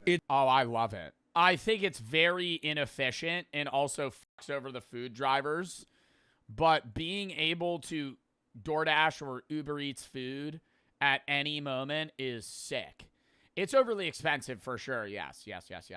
But I don't think that here's where I think it works is if you're ordering a large amount of food. If you're using DoorDash and you're ordering like $60 of food, it's probably worth it. But if you're ordering lunch, you're going to spend as much money on food as you are for it to get delivered.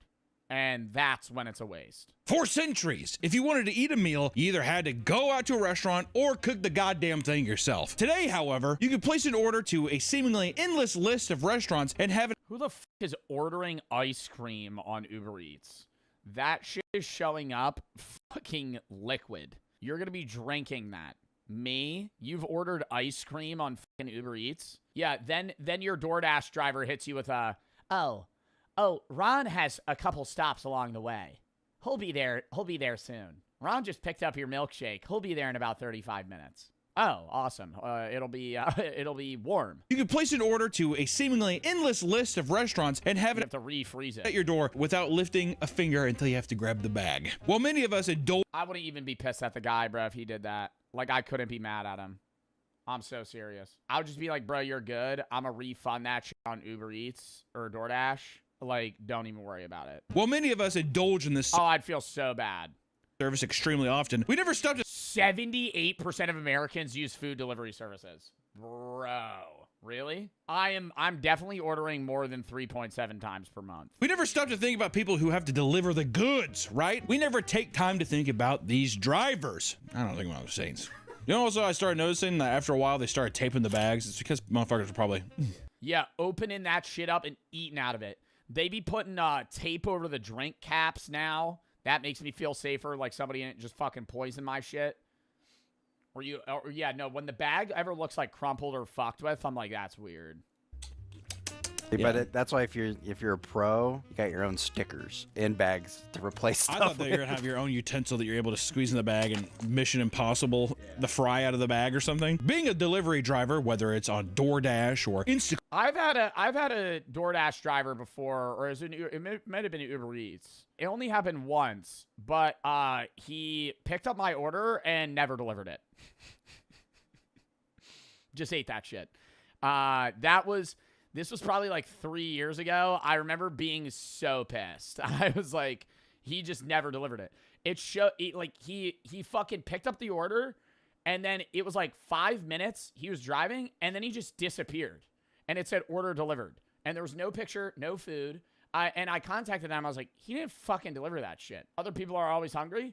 Yeah, no, and I got the money back, so, you know, if you want to eat it, eat it. But, like, I mean, he's going to get fired. You don't make a lot of money, and then it's all based on tips, and then if people don't tip... It's based on tips, and here's the problem of being a driver is it's based off tips, and the tips are based off order price. So if you're a fucking DoorDash driver, you want people ordering like $80, $90 worth of food because then they're going to tip you, 15, 20 bucks. But most of the time, you're going to be getting orders that are like $20. They're tipping $5, and you have to drive so many miles that you have to go there with increased gas prices. You're not breaking even. You're still profiting, but you're making like less than minimum wage in certain in certain moments. You tip delivery drivers in the U.S.? Yes. If I order, I usually tip whatever's recommended.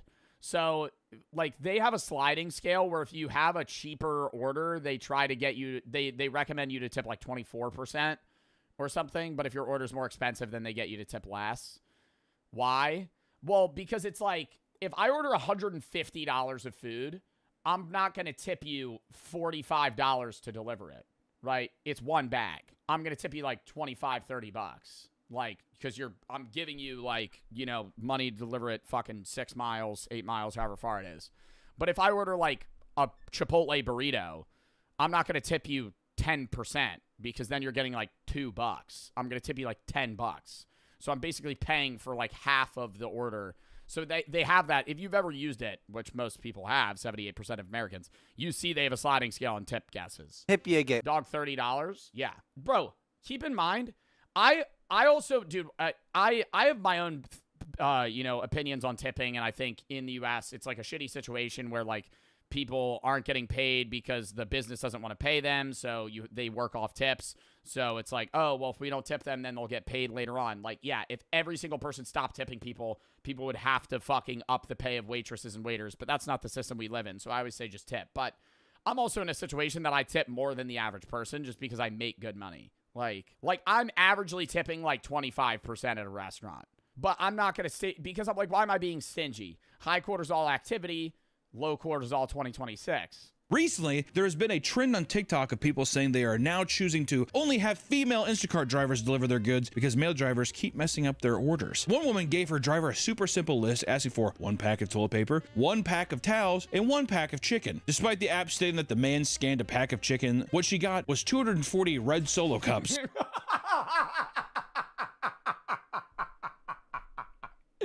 No, that's so funny though. That is fucking hilarious. 240 red Solo cups. Oh my god, you're gonna be playing Pong for like 10 years. A refund. You know what? In a situation like this, though, do you not just think that I'm doing multiple jobs at one time and I gave you the wrong bag? I think that's what it is. Yeah. Because they might have 3 bags in their back. They might have 3 bags in their back car, and somebody ordered that, and now some other dude's getting paper towels.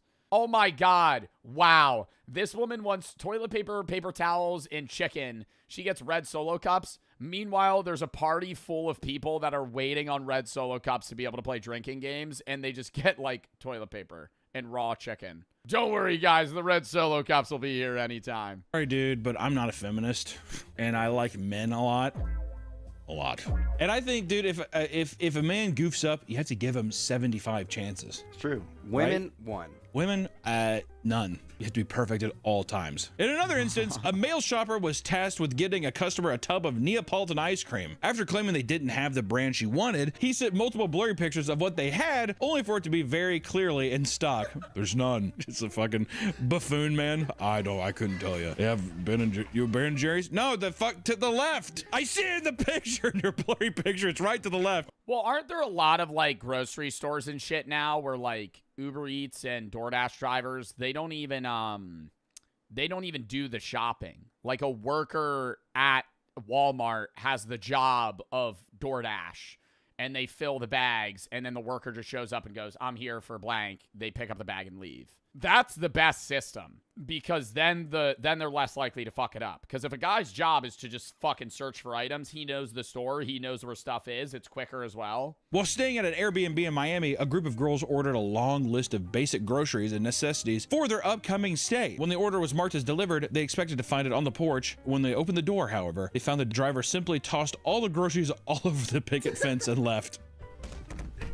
What are we not seeing though in this? What are we not saying? We're not having the full picture on his side. Like I bet you think he's just like, can I? whole ass grocery order, bro. Like, I don't know. I feel like there's like a level of, it's different if you're like, you have a disability or there's a reason you can't, but like, bro, why are we doing an entire week's worth of food on DoorDash? Like, I'm just go to the grocery store. You know, I think it's different. Like, it's a level of convenience where it's like, fuck, I don't have time. I'm going to order, you know, I'm going to order lunch. But like, just go to the grocery store. Just go to the grocery store. If you're getting fucking $300 worth of fucking, or not $300, like $160 worth of groceries, go to the grocery store. Ron, yeah, literally, bro, Ron doesn't they don't grocery shop. The core guys just order all of their fucking food all the time on DoorDash. I can't believe he did that. He ordered a head of lettuce, and that's it. A head of lettuce. Imagine being the DoorDash driver that delivered that to Ron yesterday. You pull up. Oh, I'm here for this order. Oh yeah, here you go. It's just a bag of lettuce. I've had multiple instances where I've gotten in an Uber. I told you all about this the other day. I got in an Uber XL. I order an Uber XL. I pay for an Uber XL. Uber shows up in a van. I go, fuck yes, dude. We got enough space. We could all sprawl out. Open it up. The back part is for fucking luggage. It's a fucking 3-seater van. And I'm like, hey, we ordered an Uber XL. The guy goes, literally. So we get in. We lap up. Right? We got fucking 5 people in a 3-seater back seat. Grown-ass motherfuckers. And then 1 person in the front. And the whole time I'm like, this guy is like actually just breaking Uber rules. Like he's picking up more expensive Ubers when he doesn't have a car that fits that many people. Gave him a 4-star. Worst Uber rating I've ever given was a 3-star, and it was because the guy was actually falling asleep at the wheel. I just feel bad. I gave a comment on that one. On both of them, actually. The 4-star one, I was like, car was too small. The one dude, he was biting his finger to stay awake. It was like 1 a.m. We Ubered back, and I get, bro, you know, motherfuckers need to hustle and make money, but, like, you're going to kill someone. He was, like, swerving into the rumple strips, and he was going like this. Like, biting his thumb to stay awake. I have a feeling that it's just people that are just doing the Instacart. I think they're picking up too many jobs at one time. Also, is there probably more men that are doing this job than women? I feel like whenever I don't think I've ever had a female DoorDash person. That doesn't mean they don't exist. I'm just saying. No, I get female DoorDash people all the time. I feel like men Uber at a much higher rate. Like, if I have an Uber driver, there's like a 90% chance they're a guy. That thinking about it now, it's usually a middle-aged man. My guess is men, if they don't have... It's usually a middle-aged man. It's usually a middle-aged man with lighting like this. And the photo of their face just like...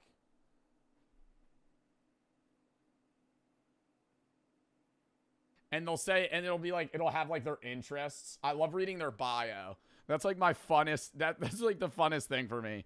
I click on them and it'll be like, oh, this person's delivering. Knows English, Spanish, French, whatever languages they know. Their rating. And it's always funny when they have a shitty rating. I go, oh, I'm in for a ride.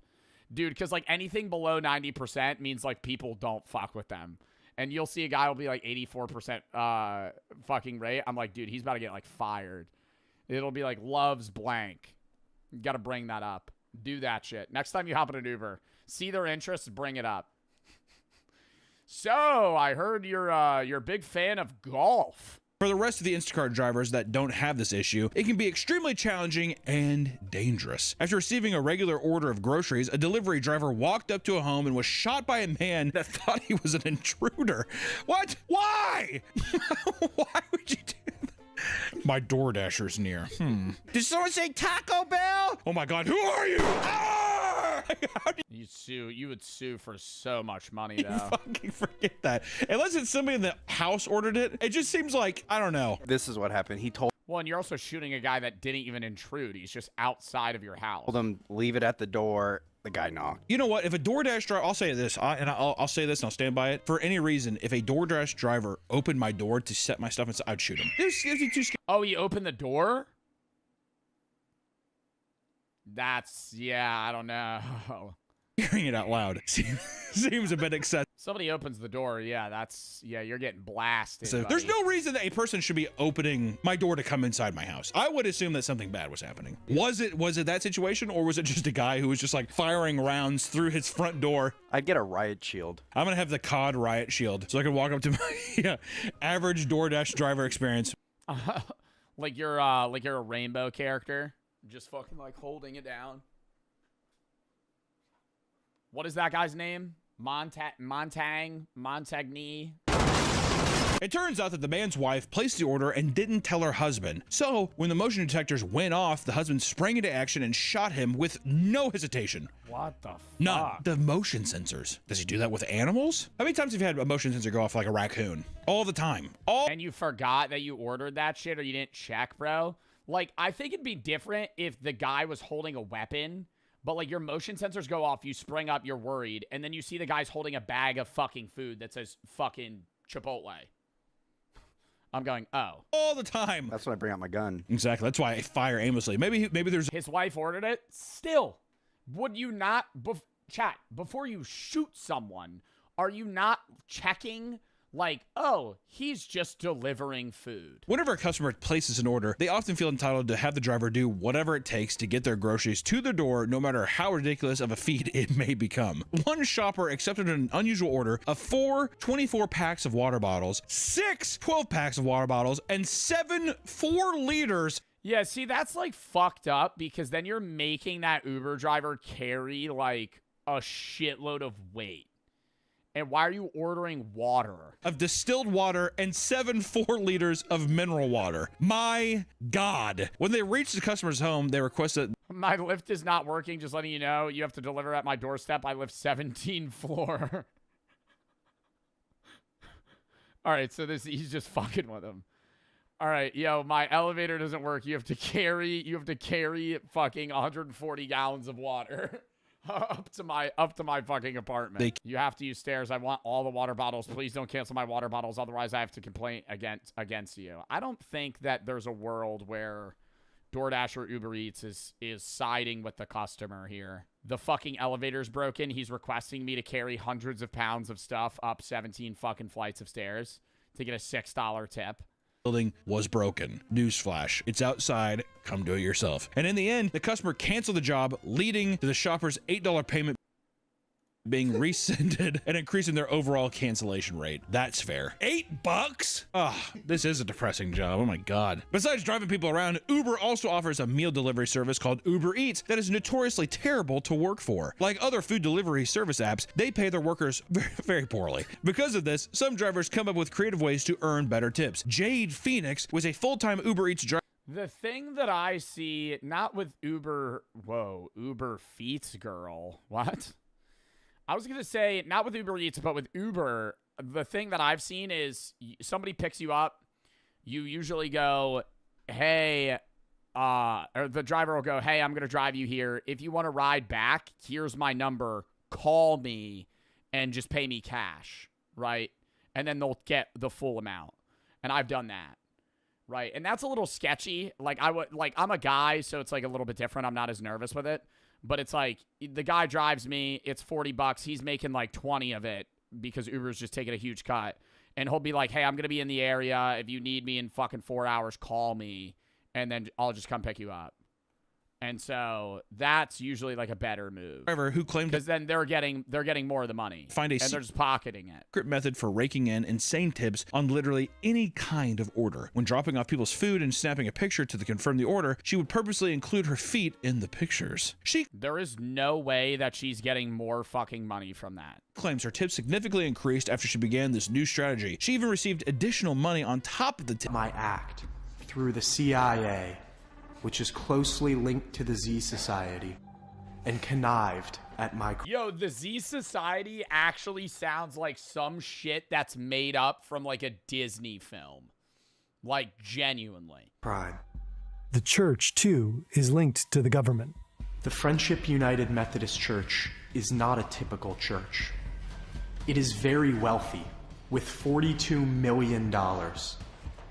That is why the United States administration... Yeah, the fucking $42 million.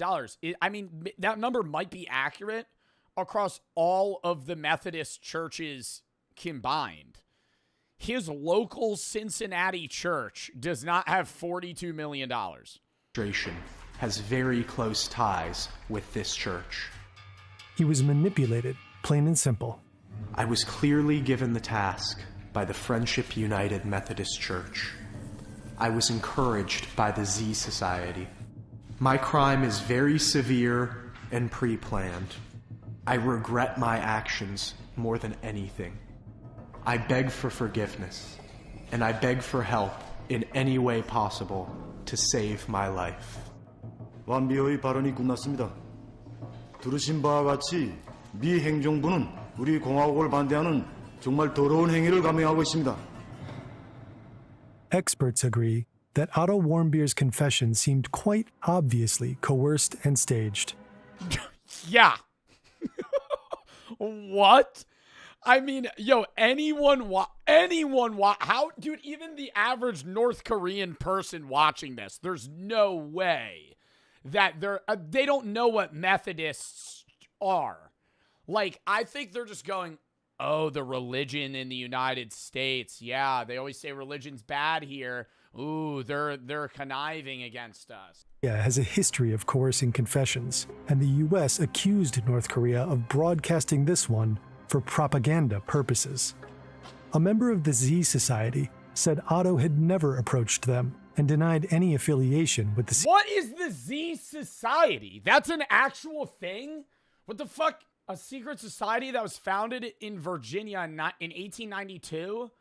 Remain anonymous because the belief that service, when provided anonymously, provides a unique philanthropic opportunity. CIA. And the senior pastor at Friendship United Methodist Church said he didn't know of the deaconess mentioned by Otto. But this is later, after it's too late. Now, standing before the Supreme Court, all Otto can do is beg. I was used and manipulated. Please, act to save me. Please save my life.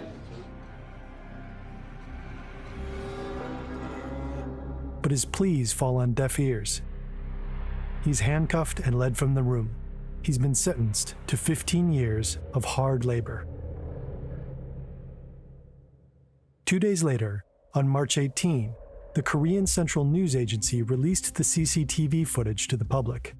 Western news outlets treat Bro, that's not him. Oh my God. I feel like the story I was fed was from North Korea. What the fuck? the footage with suspicion. That figure could be anyone. That shit's in 140p. One story notes that the corridor is well lit, something that, in a country where electricity is scarce, is far from the norm for staff-only spaces. Some of his tour mates give interviews. One of them, Sarah McLaughlin, says there was an issue with the time shown in the video. Your group had been out at a New Year's Eve party in the hours before that. Were you even back at the hotel then? No, the time didn't match up at all. According to her, What the fuck? So from the start, North Korea planned on pinning this on someone, and they picked Otto because he didn't go out with the rest of them.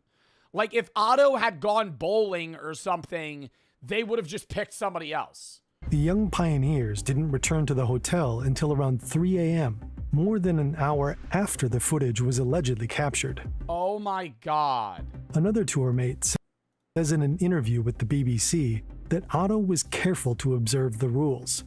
They'd been told not to take pictures of military staff or installations, and he'd been nervous when taking a photo with military personnel in the background. Men for mig giver det simpelthen ikke mening, at den samme fyr, som stod og var så nervøs over at få taget det her ene billede, som måske var lidt på kant med det, vi havde fået at vide, vi måtte, så skulle kunne drikke sig så fuld og forvandle sig til et helt andet menneske nærmest, og så bare jorde op og prøve at stjæle et banner. His roommate, Danny Grattan, also doubts that it was Otto. We never mentioned anything remotely like that.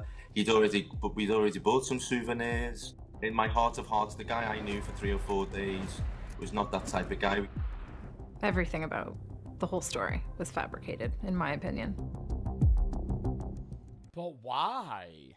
Otto's parents, Fred and Cindy, turned to the Obama administration for help, but the Oh, was Trump not president at this time? Warmbiers later said they were advised to keep quiet. According to GQ, Robert King, the special envoy for North Korean human rights issues, warned that drawing media attention to the ordeal might anger the regime. Oh my God, and then they would just kill him. I don't even think that's bad, the government, because my point was like, if Trump was president, I feel like he'd be like, I'm just going to kill you guys, give him back. But then they would just kill him. King warned Warmbiers to expect a marathon, not a sprint. He recommended the family be quiet to avoid antagonizing the unpredictable regime. Media attention to the ordeal Yeah, because they could just do anything. might anger the regime. What makes it even more complicated is that the United States has never had a formal diplomatic relationship with North Korea. There is no U.S. embassy in Pyongyang. Yeah, so how are they even going to communicate? The Swedish ambassador serves as the liaison for Americans, but the Swedes' calls and emails are met with silence. The days turn to weeks, turn to months. Efforts at back-channel diplomacy are stymied. The issue is passed from one administration to the next. No one knows where Otto is, what he's doing, or how he's being treated. Then, in early June 2017, some 17 months after his detention, the news finally arrives. Otto is unconscious. An extraction team of doctors and diplomats is put together, and finally, Let me start by saying that I'm glad Secretary of State Rex Tillerson and I, along with a very talented team, were able to get Otto Warmbier back with his parents. Fucking idiot, dude. Like, I mean, like, we got Otto Warmbier back. He's in a fucking coma. We got Otto Warmbier back. He's brain dead. He's, what the fuck? We got him off the plane. You got him back. You got a body back, bro. You ain't get the guy back. Otto's not there mentally. Otto Warmbier is returned to U.S. soil on June 13. We're thrilled that our son is on American soil, and I'm able to talk to you on Otto's behalf, and I'm able to wear the jacket that he wore when he gave his confession. Otto, I love you, and I'm so crazy about you. Bro, this whole fucking thing feels weird, man. Like, even there, I feel like the dad would be, like, crashing out. Last night, being able to see Otto for the first time in, gosh, I bet it's 18 months, it was fantastic. Mad at Trump? I'm not mad at Trump. I'm just saying that speech where they were like, oh, we got Otto Warmbier back. Like, it's not a victory, bro. He's not, like, make sure he's alive and well. Like, that'd be like, we got this person back. He's in a vegetative state. Otto's not in great shape right now, and he's been through a real tough time, and it's great to have him with us, and I'm very proud of him. Otto is home. Were they supposed to leave him there? No, but don't announce on a press conference to up your PR that you got a guy back like you just killed Osama bin Laden, when in reality, the guy you got back, you didn't get back safe. That's all I'm saying. Like, they were met with soft ears, did nothing for 17 months, and then he comes back fucking almost dead. When Cindy and Fred met Otto at the airport, they were shocked. We walked over to the plane. We heard this howling, involuntary, inhuman sound. Otto was on the stretcher across in the plane, and he was jerking violently, making these inhuman sounds. Otto had a shaved head. He had a feeding tube coming out of his nose. He was blind. He was deaf. We got Otto Warmbier back. Like, you see the point I'm trying to make? You see the point? That's all I was just trying to say. Can we lock back in on this poor guy that's dying, right? Like, that's all I was just trying to say is, like, why are you giving a speech like it's a fucking victory, bro? Like, He was taken to the University of Cincinnati Medical Center's Neuroscience Intensive Care Unit, where extensive imaging and diagnostic tests immediately began. His vital signs were stable upon arrival and have remained so. He doesn't need He was blind, deaf, on a feeding tube, and convulsing violently. Wow. help breathing, no signs of infection. No What do we know why? Do we know why they sent him back? Like, did North Korea just ship him back? Fern didn't fill that. He said the Swedish liaison couldn't contact North Korea. Nothing happened for 17 months, and then randomly they're informed that he's unconscious and he's shipped back to the United States. So what? Like, North Korea, like, almost killed the guy and went, oh, fuck, now this is going to be a problem. We got to send him back. dysfunction of non-neurological organs. His neurological condition, though, is described as unresponsive wakefulness, Oh, were they, like, electrocuting him or something? what used to be called a vegetative state. He blinks. Sometimes his eyes open, but he isn't aware of his surroundings and doesn't respond to verbal commands. Oh, are you not supposed to say that anymore? I thought that was like a fucking medical term. No, it just says it's unresponsive. A vegetative state or unresponsive wakefulness syndrome means a person is awake but shows no signs of awareness, purposeful response to their environment, and this is due to severe brain damage. Yeah, so they were like torturing him. To see how he came home was too much for us, but I almost passed out, but I got it together and I rode in the ambulance with him because I did not want him to be alone anymore. He'd been alone for way too long. He's surrounded by his loved ones, but his condition soon worsens. He develops a high fever, 40 degrees Celsius. Fred and Cindy Warmbier are told that he'll never wake up, and they ask to have his feeding tube removed. 6 days after his release, Otto is dead.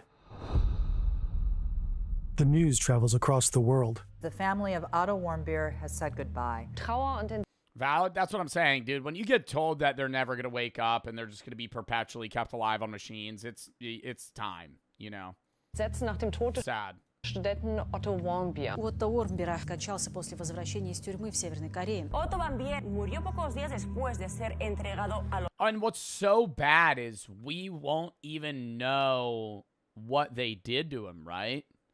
Because it's like, if he had woken up, he could have been like, Jesus Christ, and like told his story of like the North Korean prison camps and how they tortured him and all this other stuff, but he's fucking dead. So it's just like they literally just got sent a body. 而在台湾时间今天20号凌晨去世。 The American student who fell into a coma while in North Korean custody and has died. On June 22, in Wyoming, Ohio, more than 2,500 There's a city named Wyoming, Ohio. people attend his funeral. The condition in which Otto Warmbier came back to the U.S. and his I did not know that there were cities that had the state name for a city. 500 people attended his funeral. Wow. Wyoming, Ohio, more than 2,500 They always say the impact on the people you had in your life is determined by how many people show up at your death. people attend his funeral. The condition in which Otto Warmbier came back to the U.S. and his subsequent death are discussed nationwide. He left the United States in good health. He returned on the brink of death. Do you know what happened to him in North Korea? Untrue. I don't think it's untrue, but I think how you affect and touch people in your life does matter, right? The people that care are the people that show up. I don't. Content note: the following chapter discusses suicide. Viewer discretion is advised. Upon his release, North Korea gave an explanation for Otto's state. They said he contracted botulism, a rare and severe kind of food poisoning, after eating a meal of spinach and pork. After he fell They were probably giving him fucking slop and actual terrible food, dude. Like, they weren't keeping him in good condition. ill, they gave him a sleeping pill, to which he had some sort of unexpected reaction, which sent him into a state of unresponsive wakefulness. But U.S. medical experts are quick to dispute this story. 3 doctors, experts in neurology, ran tests on Otto while he was still alive. At the request of the family, they hold a press conference to give their opinions. Those tests did not reveal any evidence of active or chronic denervation, nor any repetitive stimulation that would suggest active botulism at this time. The North Koreans, So they just made that shit up. I mean, yo, that's actually fucking unreal, dude. teams are lying, and the warm beers have a different story.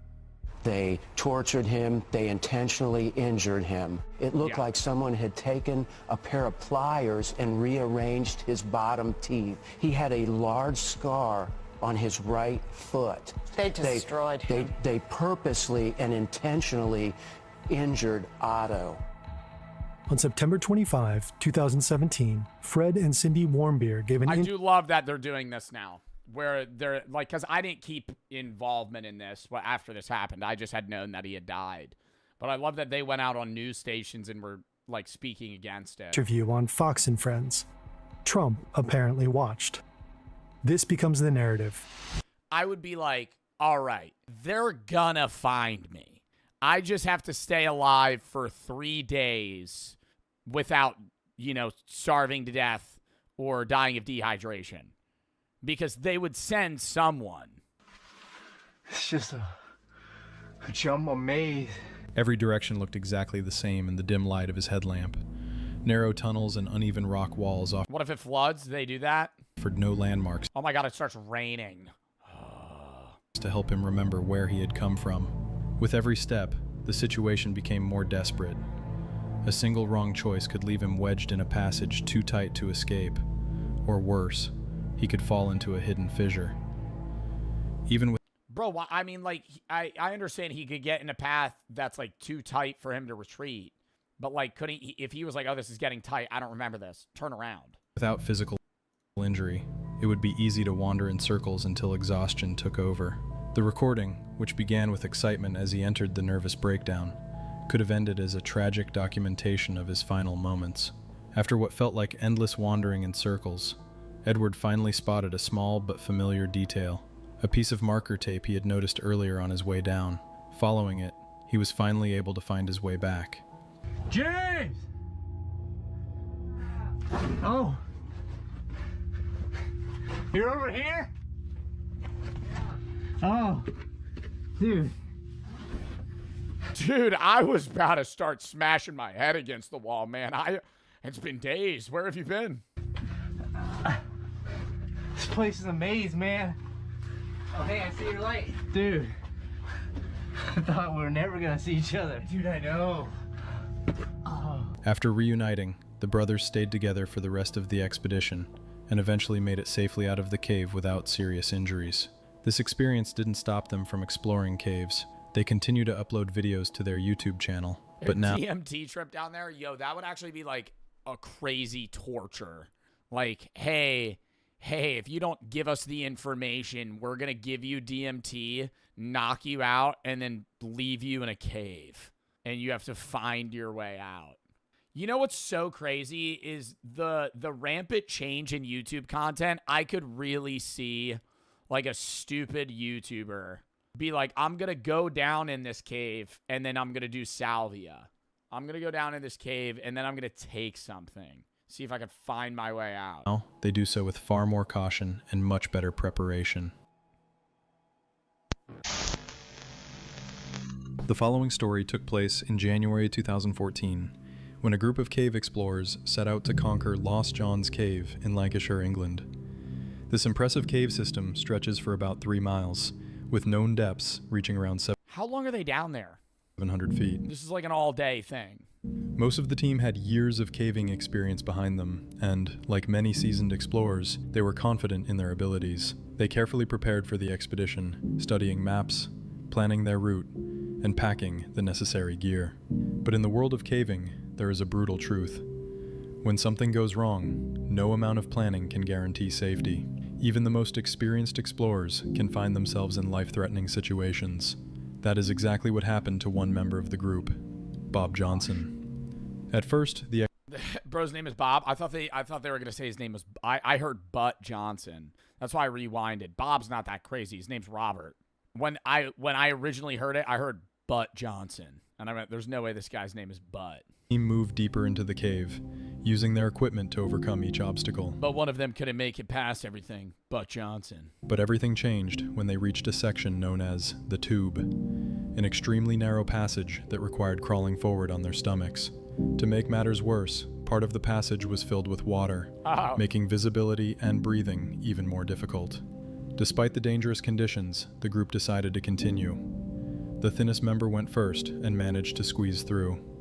Bob Johnson went next. What? I feel like you send the fattest guy first. I'm not trying to be fucked when I say that. Why the fuck are we sending the thinnest guy? That ain't letting us know if everybody can fit through it. You send the dude that's big as shit. You send the guy, dude, if it's like me and my friend that's like 6'5", 250, I'm sending him first. Because what the fuck it matter if I can get by it? If he can't, I gotta turn around. And he was far less fortunate. At first, he made steady And then say he does get stuck, I can pull his ass out. progress through the tube, but soon he began to struggle, even in the slightly wider sections. And then that would make me less nervous. Because I wouldn't want to do it and then be like, oh my God, I barely made it through there. Because if a guy that's like 50 pounds more than me makes it through, I'd be like, oh, I'm definitely going to make it through this.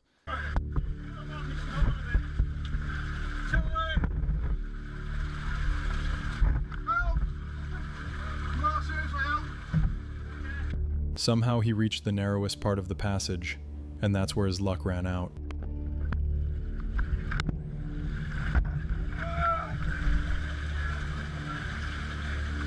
Why would they keep going forward? I'd be like, nah, pull me back.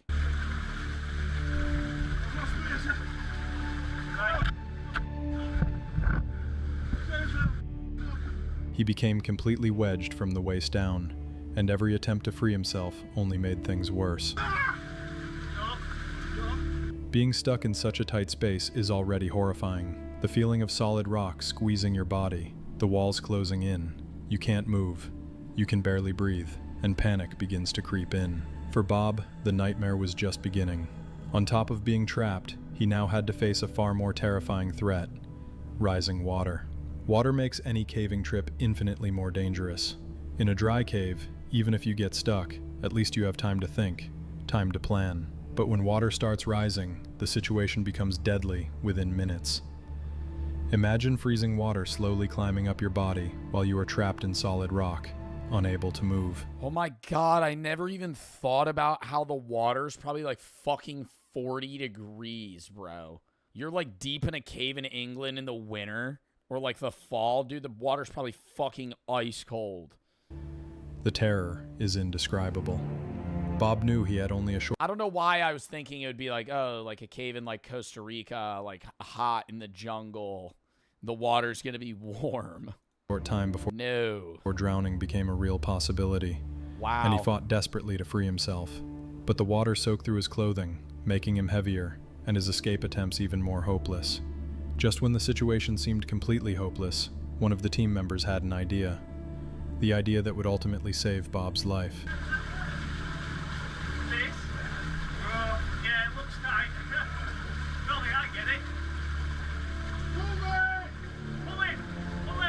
Instead of trying to push him forward, the team members behind him began carefully pulling him back the way you came, and it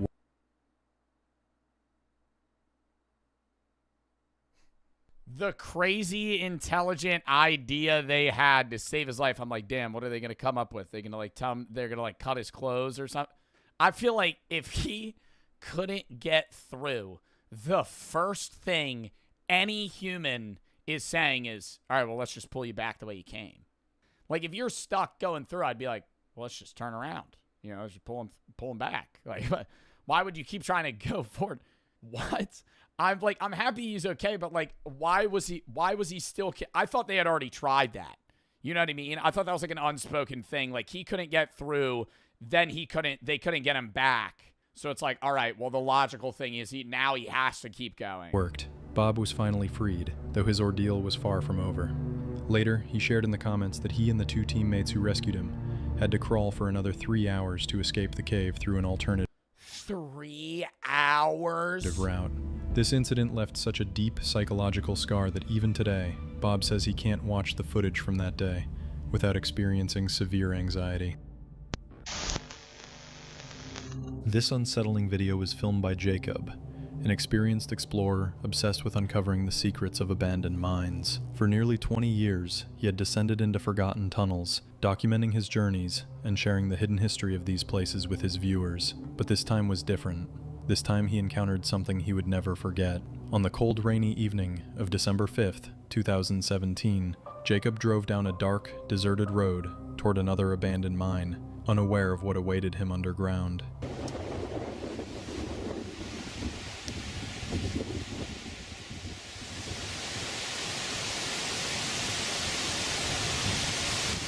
The forest is slowly overtaking the old mine ruins at the Waldeck mine. Okay, that's the portal to the Waldeck mine. I'm inside. Bro's calling it a portal. It's over. The wind has kind of died down a little bit. And all right, so I'm going to walk through this weird cavern into this nether portal, and then we're going to be in the mine. It's not raining, so I managed. I've been told if you explore this cave at 3 in the morning, you get sent to like an alternate universe. To stay dry. I'm trying to find the back rooms. Of course, I'm inside this little alcove, kind of. But anyway, you come down this little incline path, and then big boulders here you have to climb over, and then the tunnel's right behind me this way. So let's check it out. Let's get in here. At first, everything seemed normal, almost calm. But the deeper he ventured, the stronger a strange feeling of unease grew inside him as he passed beneath rotting wooden beams, barely holding back the crushing weight of the earth. After more than 15 minutes of walking, something strange appeared on camera. We're going to take this branch. Oh my god, like an animal! Tunnel that we skipped on the way in. Did you see the white light or another person? Do you see the white light appear further down the main haulage tunnel in the dark on the right side of the screen as I pan to the left? I'm assuming that X means a dead end or somebody died. A faint flash of light deep in the tunnel, like a oh my god, I did see that. Tunnel, like a distant.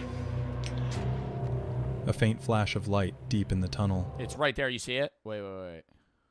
Like a distant. A faint flash of light deep in the tunnel, like a distant flashlight beam. Though Jacob didn't notice it at the time, moments later, disturbing sounds began to echo through the tunnel. Soft, whisper-like noises coming from somewhere just out of sight. Do you hear that?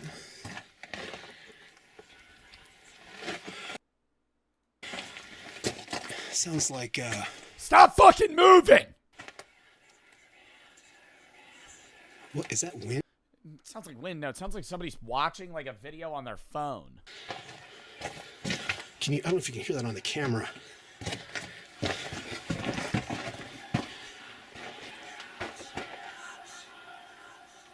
Do you hear that? Oh my god, and then it got quiet. It stopped.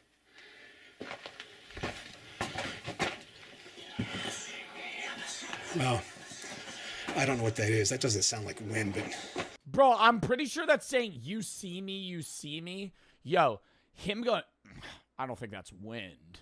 What if that's like a demon or a fucking ghost down there? Yo, that motherfucker's probably so confused.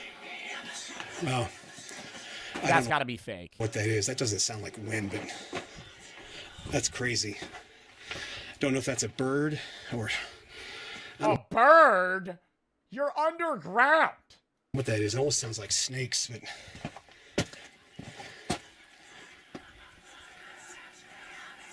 Wow.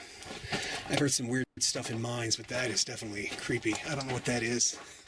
So let's get out of here and head back out to the portal. That was weird. I think I keep hearing something. That was strange. I hear the air blowing here. Wow. I'm getting out of here, and you can really hear that airflow. I'm getting out of here and heading home. Uneasy, Yo, you could fake the fuck out of like really good YouTube horror videos if you and your friend went down here, did this video, but your friend just acted like he didn't know you and like was like really disheveled, covered in dirt or something. Jacob turned back toward and then you shine the flashlight and he's just standing there. The entrance, But on his way out, he noticed another tunnel he had missed before, and cautiously decided to investigate. Looking down the tunnel here.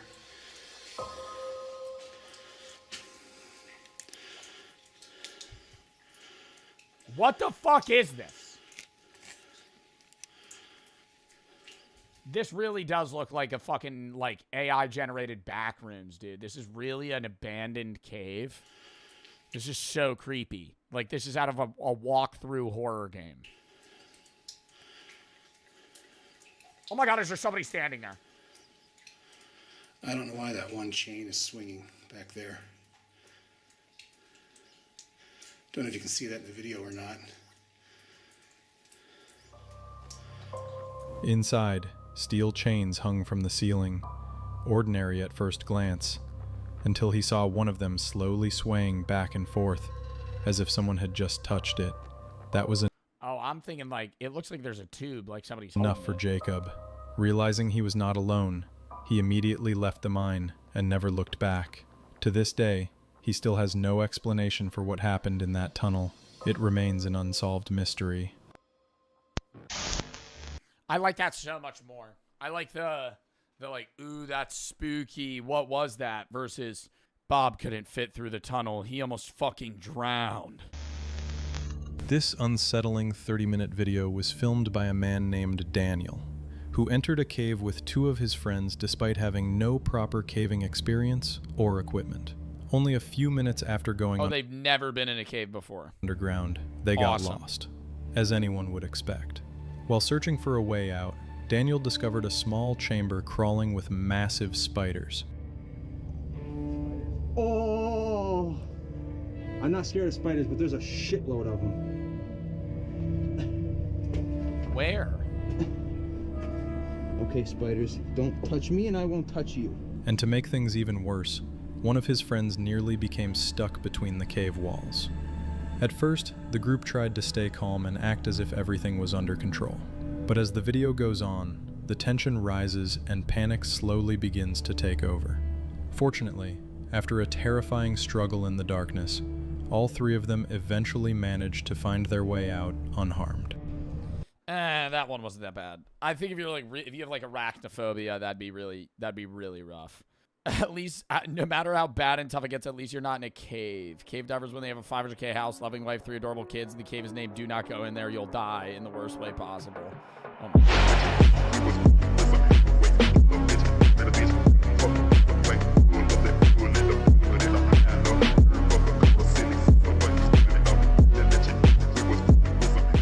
central heating system, but not AC. Oh my god. How hot do the homes get? How hot are the homes in the UK in the summer? They average 14 to 28 degrees Celsius. Brother, freedom units, please. That's 57. What's 28? To 82? 82? Oh my god. I gotta ask Small Fries about this next time I stream with him. 82? Brother, in the summer, if it was 82 degrees, oh my god. Yeah, but you have fans. So maybe, but like, bro, that's crazy. So maybe the cold spot thing isn't fake. Of being watched. These are all extremely common things, I feel like, in a bar. Oh, I kind of feel a bit sad. So they're chugging on beer the whole night? Oh my god. Who's watching me? Yeah, it's a packed room. Yeah. Are you looking at me? I feel like I'm being watched. Also, like, probably, like, just smell like shit. Just a total slosh. People are looking at me, ain't they? To appease the angry soldier customers, people stick money into the ceiling to cover his tab so he can continue his drink in the afterlife, which is kind of fun. See, I like little bits like that. That is fun. That's really fun. Sticking $1, sticking a $5 to the fucking ceiling. Yeah. Every time I go, write a little message. I love bars that do that. Those are my favorite types of bars. Dive bars that have, like, the fake IDs just fucking stapled to the ceiling. All the fake IDs they confiscated stapled to the ceiling, and then there's dollar bills lining the bar that are just, like, fucking nailed to the wall. Bro, those are the best. And there's graffiti on the mirror, so you can't even look at yourself in the bathroom. The next stop on our journey takes us south to the Mediterranean, where the most haunted island in the world is located. Poveglia. I think that's... Bro, I feel like we watched a vlog of somebody go here. But isn't this like an asylum where they killed people? Like that's a hard pivot from a bar where one guy died. Yeah. I think that's it. Poveglia is a small island located in northern Italy and is home to a former plague hospital. Oh yeah, no. Like how much would somebody have to pay you for you to be alone here at night? You get a sleeping bag. That's it. You got to sleep in this room. Like right in the middle of the floor. People have been living on the island since the 400s, but it wasn't until the 1500s that it became a quarantine zone for the plague. After the plague ended, the area was abandoned until 1922 when it was repurposed as a psychiatric ward. Today, it sits abandoned and barred from the public for 60 years after the ward closed in 1968. Now, it is a hotspot for ghost hunters who get special permission to investigate there. And what makes this place so haunted is the mass graves that house thousands of plague victims all across the island. Many who have set foot on the property claim that it is 50% dirt and 50% human ash. That's a lot of ash. That's a lot of ash. Locals call it the Island of Ghosts because of how many spirits have been spotted. The most well-known specter is that of a mad doctor who jumped to his death. Bro, you know the most fucked thing I saw the other day was in... I would love to go... Like, I love going to museums. I love going to, like, historical sites. I was watching this TikTok of somebody that went to Auschwitz, and they took a picture in, like, the gas chamber, and you could literally see the nail scratchings of people trying to, like, claw their way out. Like, and it's still exactly the same. Like, it's unchanged from that time. Like, that's fucking horrifying. Because of how many spirits have been spotted. Like, that shit being haunted, I would understand. If somebody tried to claim that, too. Like, stuff like this, where it's like, yeah, hundreds of people died, and then they burned their bodies. The most well-known specter is that of a mad doctor who jumped to his death in the bell tower. During his tenure at the psych ward, he performed hundreds of lobotomies that left people debilitated and in severe pain. Shortly after his death, ghost hunters claim to have contacted the doctor and sometimes see him roaming the halls. And in 2000, well, like, he's the evil spirit mainly that's there. And he's, like, stuck because he was killing people. Dude, do you think the doctors in that time actually thought lobotomies were good? Because I understand medicine was at a different rate or, like, different point. But, bro, that was, like, 100 years ago. People were given lobotomies. And I understand the medical, experience was less. But you're a doctor, and you're shoving an ice pick in the top of somebody's eyeball, and you're cutting a part of their brain to make them more happy, and then you pull it out and you instantly see, like, the fucking part of their consciousness just leave because you effectively just gave them brain damage, like irreversible brain damage. That, or, like, what if you fuck up the lobotomy? Because that's had to have happened, too. Where it's not even a successful lobotomy where they're, now just, like, emotionless and a husk of their former selves. Like, you fucking stab the wrong part of their brain and then you fucking pull it out and they can't move. Like, you've paralyzed them. Zach Bagans and the Ghost Adventure crew. Bro, I love this guy. I used to watch Ghost Adventurers when I was a kid. Were granted access to the island to investigate. What is the intro? Oh my God. That's like the most nostalgic thing, and it's so fucking stupid. He's like, my name is Alex, and I've been hunting ghosts for however many years. They still make episodes of that show, by the way. My name is Zach Bagans. I never believed in... My name is Zach Bagans. I never believed in ghosts. And it's like these early 2005 cutscenes. They're just like zooming in from a low angle into his face. Like, imagine this is the camera. My name is Zach Bagans. Where there, they claim to speak with multiple victims of the doctor. Go ahead and show one.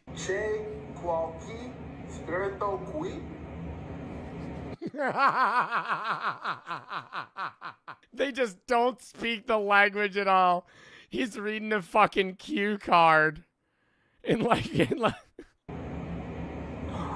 try some English here just to see what happens. That's hard-hitting proof. But the episode's most notable highlight was when Zach got possessed by a demon and freaked out at his camera crew.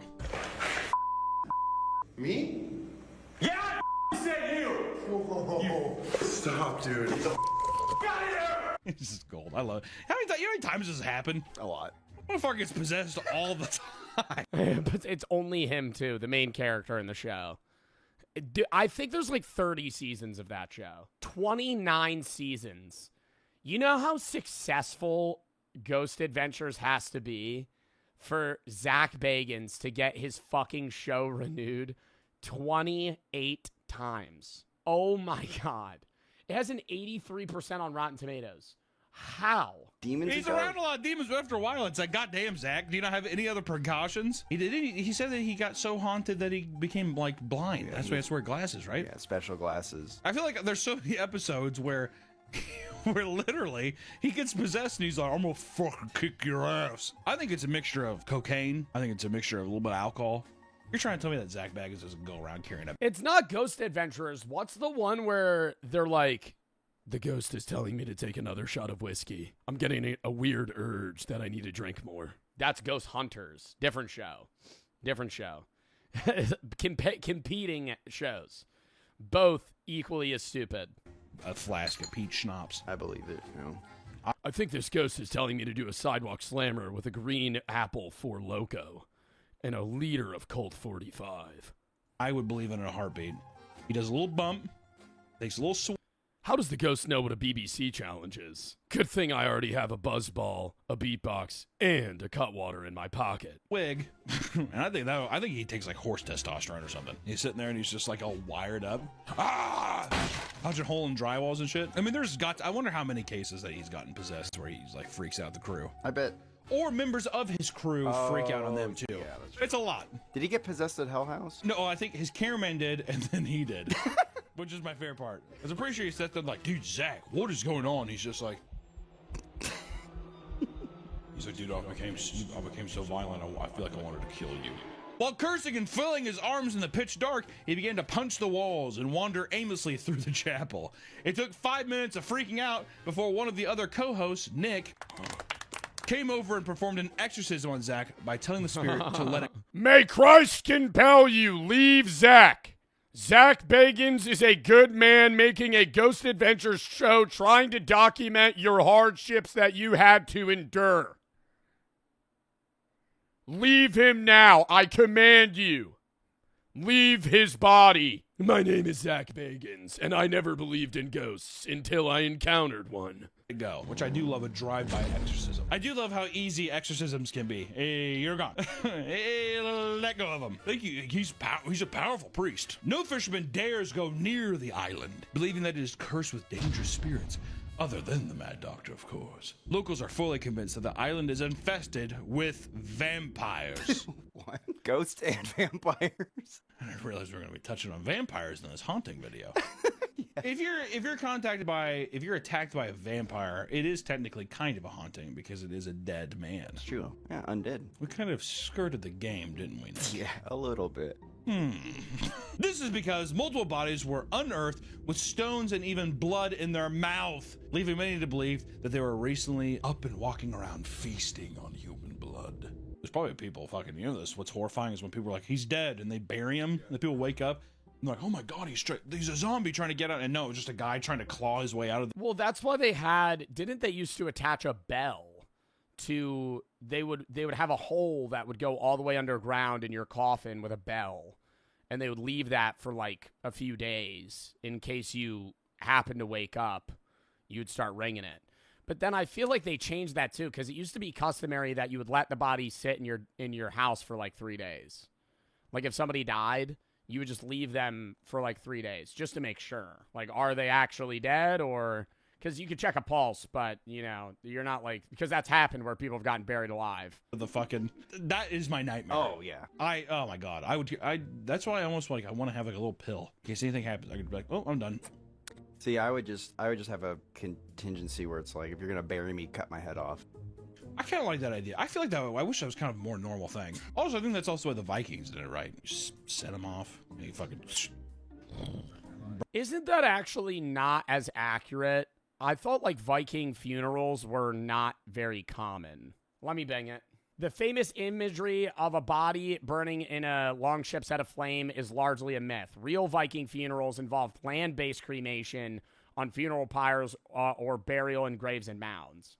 So it was like, Viking funerals existed in the sense of maybe burning a body, but not where they would row you out into the ocean and then fucking shoot a flaming arrow at your body. Why do you keep saying bing it? I'm trying to start a new wave of saying Google it. You say bing it. I would be willing to hard pivot to maybe Yahoo that, but or edge it.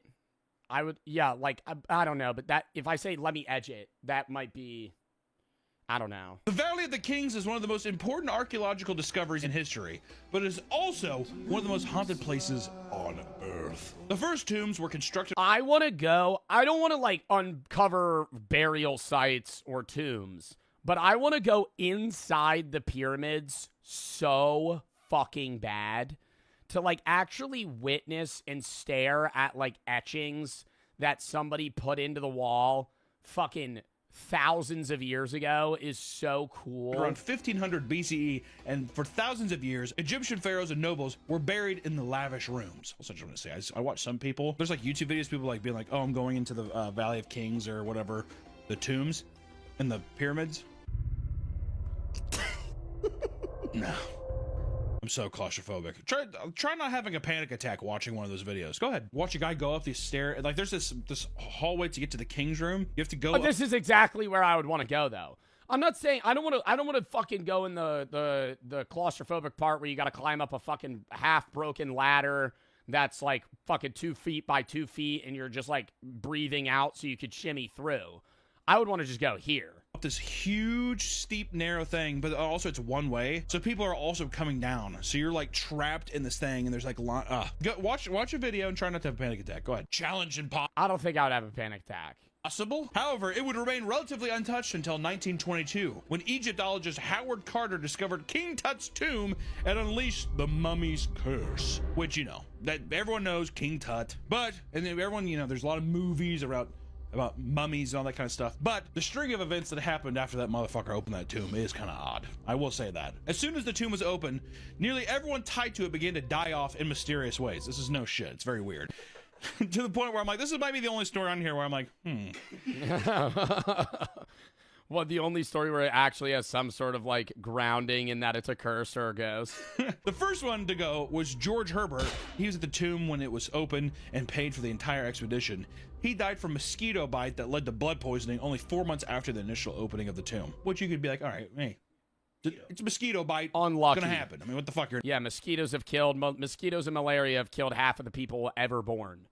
What are the odds? In Africa, there's like marshy, swampy area. There's gonna be mosquitoes everywhere. Next up was George Gould, who simply visited the tomb before succumbing to a fever 5 months later. A little more suspicious, right? Yeah. Motherfucker just all of a sudden got a fever. Come on. I don't know. All of a sudden got a fever and died. Because I understand this was a while ago, but dude, getting a fever doesn't usually cause death, even in the fucking early, like, 1900s. Oh. Like, you're just sick.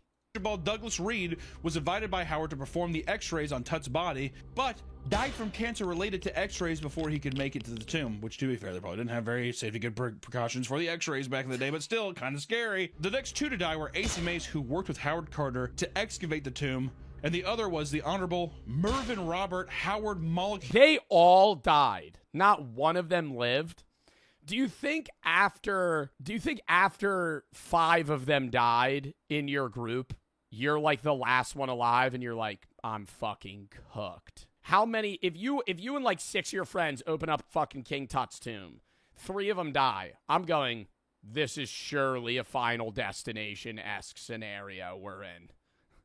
We're fucked. Hugh, whatever, Herbert, a cricket player and the half-brother of George Herbert, and he too was one of the first people to enter the tomb. Long name, too long of a name. You gotta die. Both men would die of pneumonia a few years after the tomb was open and a year apart from each other, which seems just a bit odd. Yeah, this is... For noblemen, for people who have like money and stuff at the time, and also that their deaths were almost like a year apart, exactly a year apart. Yeah, this is very suspicious. Sure, the mosquito bite guy, right? Sure, the x-ray doctor that didn't use any safety precautions and he's given x-rays every 7 minutes as practice. Sure. And the other guys, I don't know. Howard's secretary would. So did they not used to like stand behind a wall or some shit when you would get x-rays? Because x-rays are radiation. You're not supposed, like if you got an x-ray every day, that would be really bad. That's why they always leave the room. So they used to just stand there. All right. It's weird. I feel like I have a third arm growing out of my butt. Oh my God! Sorry, I had to make the joke. Howard's secretary would be smothered with a pillow while at a bath club. Edgar Steele, the man in charge of the artifacts from the tomb at the museum, died from stomach illness believed to have been caused by foul play. So now people are just getting murdered. Foul play? All right. And lastly, another museum worker in charge of displays was found dead in his bed from an unknown cause. An unknown cause! Just dead. He's gone. Do you think it was that easy? And the mummy got him. I don't know. I feel like it is weird that, do you think that was a genuine curse, chat, or just like a weird set of circumstances? I feel like it is weird. It's the most convincing out of all of them. The only thing that would make it more convincing is if they all died in unprovable ways, you know? Like if it wasn't a coincidence and they all genuinely, like it was like they all had a heart attack exactly 1 year apart. Like, that'd be freaky. All of these deaths occurred within 12 years of the tomb being opened, and all of them had connections to the tomb, all right? And many have speculated that there's a scientific explanation for the deaths, but others believe it was the curse or even the result of satanic worship, which I don't know about that last part, but I do think that could have been the mummy stuff. Aleister Crowley believed in the occult and described himself as a religious prophet. Though he wasn't at the tomb's unveiling, he was in the same circle as all the men who died. Crowley was known for performing ritual magic, and his diary entries contained multiple references to specific times, methods, and religious symbolism associated with some of the deaths that happened from the people. I don't know, bro. Some of these images I'm seeing. Big funny hat, bro. He had like a ball in between his legs, and he's like, why is he giving the crazy eyes to the camera every fucking time? God damn, just smile.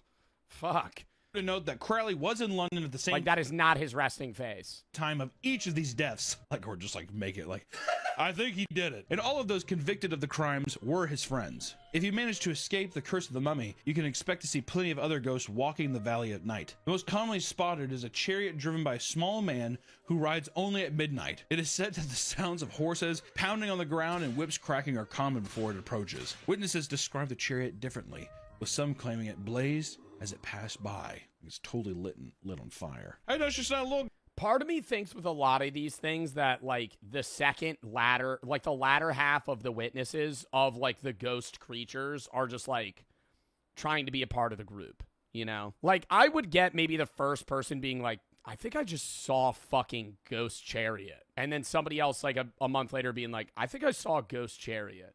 And then that gaining traction. And then every other tourist being like, yeah, I saw it. And it was on fire. Because you have to one up them, you know? You gotta have a better story than the person previously. They saw a fucking chariot and heard whipping noises. I think it was on fire. And I'm pretty sure he was kicking a soccer ball. I think he might have been holding a lightsaber. Our last stop takes us to a little closer to home on an island just south of Mexico City, known as the Doll Island. Julian Barrera was a simple man who owned an island in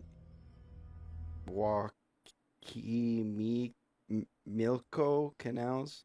While he lived a relatively normal life, he would often collect dolls and nail them to the trees, as well as hang them from branches, believing it would prevent him from evil spirits. Or he was a psychopath, and that's just scary. As the collection grew, the dolls began to talk to him and soothe him to sleep. Yeah, I think he's just insane. He would go to the dumps and look for dolls to bring back to his island, where he would dress them up before hanging them alongside the others. Though the exact reason why he started collecting them in the first place is unknown, most people believe it's because a young girl drowned near his island. That he collects dolls. Probably to appease the ghost. Exactly. I feel like he drowned the young girl. We don't know that. You're making assumptions that are probably true. But we don't know. The story goes that the girl was swept away by the current while playing with her sister. Her body, along with the doll, floated to Julian's island, where the dolls spoke to him, and the girl... Oh my god, and now he feels like he has to just do this so she doesn't haunt him. His voice demanding the doll back. Annabelle. Annabelle reference. So to ward off evil spirits, he nailed the dolls to the trees, but one doll wasn't enough. so he continued to hang more to appease the anger. I don't know. Do you think the doll? Don't you think the doll wouldn't appease it? It would just invite more of the evil spirit. You just got to start pinning John Cena WWE dolls from the year 2006. The more dolls he collected, the more word spread about his That would defend you. island, and eventually people Just start pinning dolls of the Undertaker. were leaving their own dolls. And in total, there are over 4,000 dolls, making it the Guinness World 4,000 record holder for world's largest collection of haunted dolls. All of this went on until 2001 when Julian and There's a fucking Guinness World Record sucks now. I'm sorry. There's a anything and everything's a fucking record. If you really tried your hardest, you could have a Guinness World Record. Because there's thousands of them. And it's like, why is that a record? Who's going for that record? The largest collection of haunted dolls. I would get the largest collection of dolls. I could see that being a record. The largest collection of haunted dolls. Why is that a record? How many instances of mass haunted dolls are there? 5 ever? his nephew were out fishing. While on the boat, Julian exclaimed to his nephew that there were mermaids in the water singing to him. What?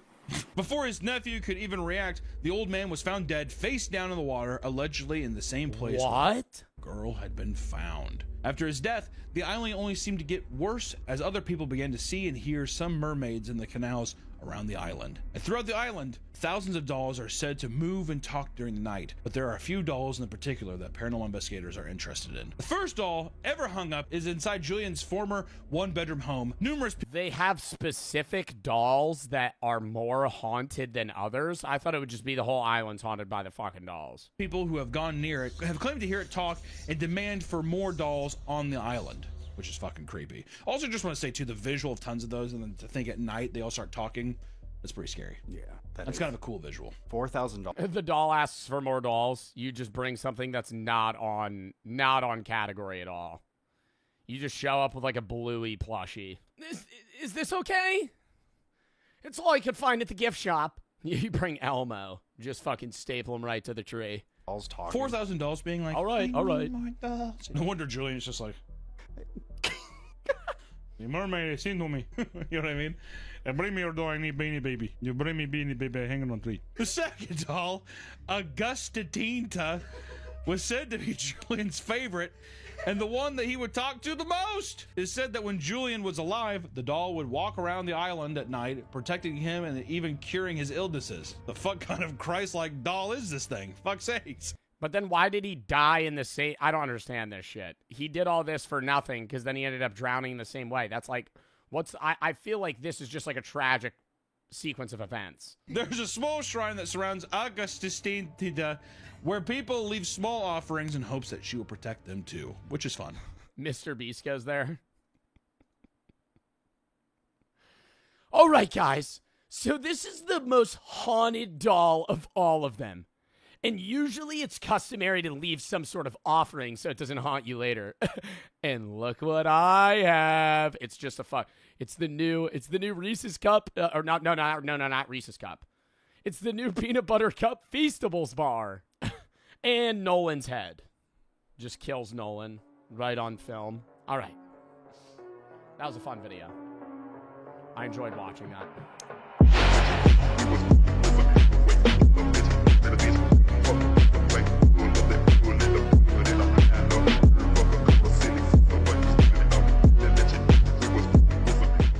Inside the world's scariest meat market. Is that real? North Why does that look like a doll? Sulawesi's markets are just on this completely other level. People call it Asia's most extreme market for a reason. This is like the final boss of extreme food culture. I've never seen anything quite like it. This is pure and utter madness. Even Indonesians from outside this... I feel like I'm not really... Okay, I've never eaten a bat before. Would I try it? Yeah. I would try a bat, but like... I feel like in a crazy exotic meat market would be like some shit that's poisonous. If they were selling like Fuji or whatever it is, like fucking puffer fish. No, not getting that.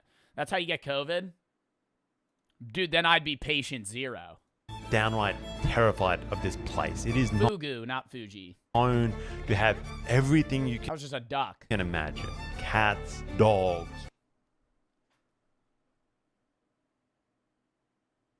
rats, pythons, and endless numbers of bats. All right, hard pivoting what, yeah, okay. I gotta be honest, guys. I don't know if any of this ever makes it on. Would you eat a dog? No. I'd eat a guinea pig. I would never eat a dog. I'd never eat a dog or a cat. I think that it's, obviously it's like different culturally how you view that animal, but I truly believe that like dogs and cats are basically bred to be human companions rather than food, so I don't think it even makes, not even just moral, but like logical sense to eat a dog. Would you eat a horse? I would try a horse. They serve, when I was in Iceland, I can't eat a horse, because I have alpha-gal. Anyways, I would try one, though, if I could. But, yeah, they have horse in Iceland. That was, like, a big thing on one of I went to, like, a big steakhouse, and they had they had steak, they had whale, they had horse, and then puffin. And I was like, wow, I'm not going to try that. And I wish I kind of did, because now I can't. Whale? Yeah, I feel like I wouldn't like whale. I don't think I would like eating whale. Puffin probably would just taste like chicken, and I would bet that horse just tastes like steak. YouTube.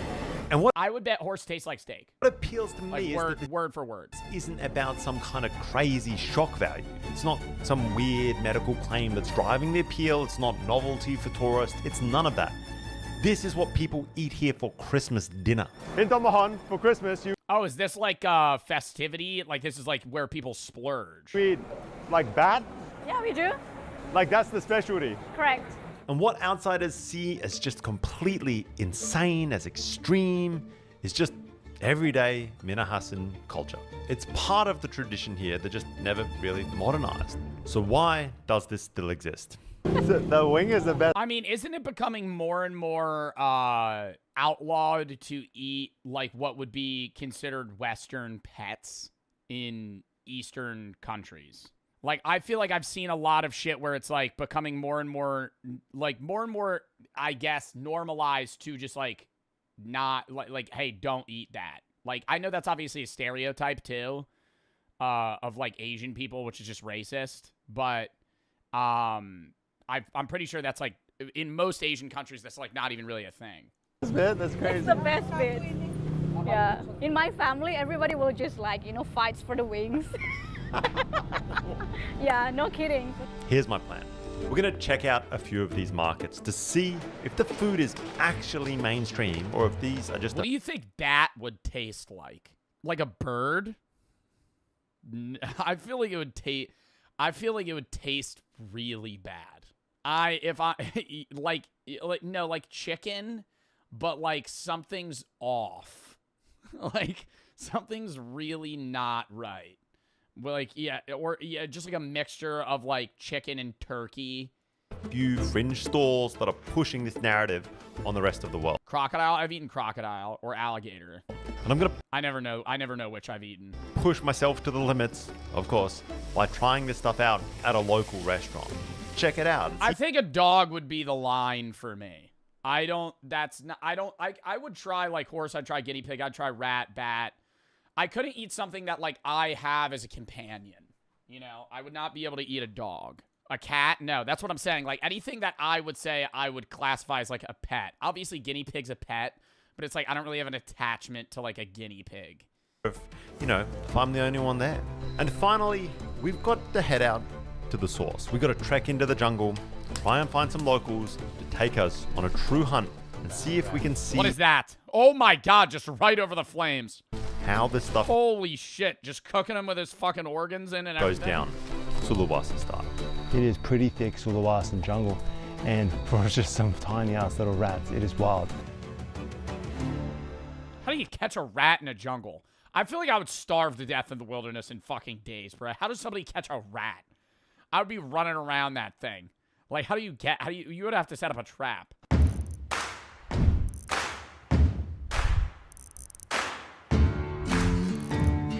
Raccoons are becoming domesticated. I would love to own a raccoon.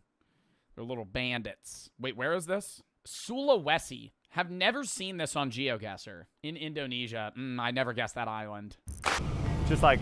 Oh my God, I could tell you right now, if you fucking spawn me on this goddamn road, I'm going Jakarta. If you spawn me on this road, in GeoGuessr, I'm going, that looks like English, but I can't understand any of it. There's no special characters. It just looks like I'm reading gibberish. That's how you know that you're in Indonesia. Because it's like, okay, Babi Utang, Patolo, I don't know what I'm reading. My kind of jam, you know? Just roadside, retailing bats. Boar, python, bats, frogs. Well, hello. Ooh, I'd eat frog, no problem. Oh.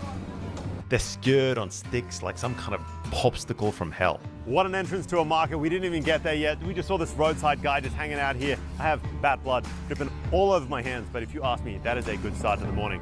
Let's go. Good morning. All right, we gonna get a taste test here? I wish we had like a Disney adult go to one of these markets. All right, guys, so the market's gonna close in under an hour. Are we gonna be able to see how many bats we're gonna be able to eat in the next 30 minutes? Like, are we gonna be able to make the rides in the next hour? People, we are in the Tamahon market, which is well known. I'm looking for a few items that I don't know whether or not they're gonna have. Well, first off, fugu.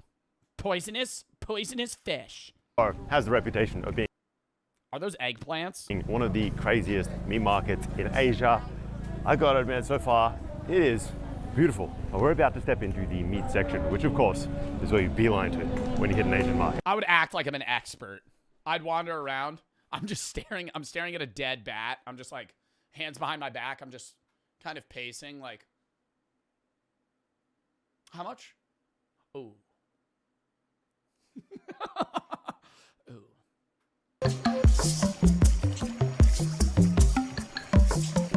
Crazy. Woo. That did not take long. Yeah, I'm happy he blurred that. As we hit the corner of the market, there are some blackened out roasting dogs. There's pigs everywhere. There's a dude carrying around a tray of, is that rats? Or squirrels? That's rats? Oh my God. Do you think they're seasoned? Yeah. Wow. Bro, like I could not, like I'm not,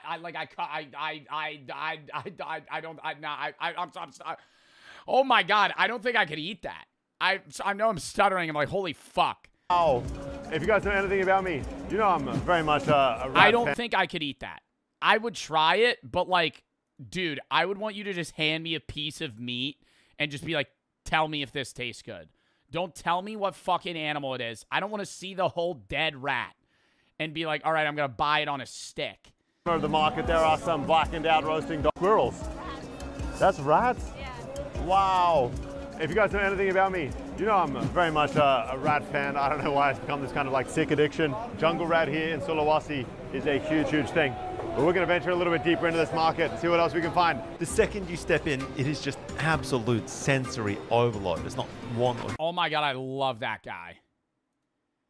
Smoking a cigarette, just fucking cleaving away at this hunk of meat. Absolute sensory overload. There's not one or two stalls here.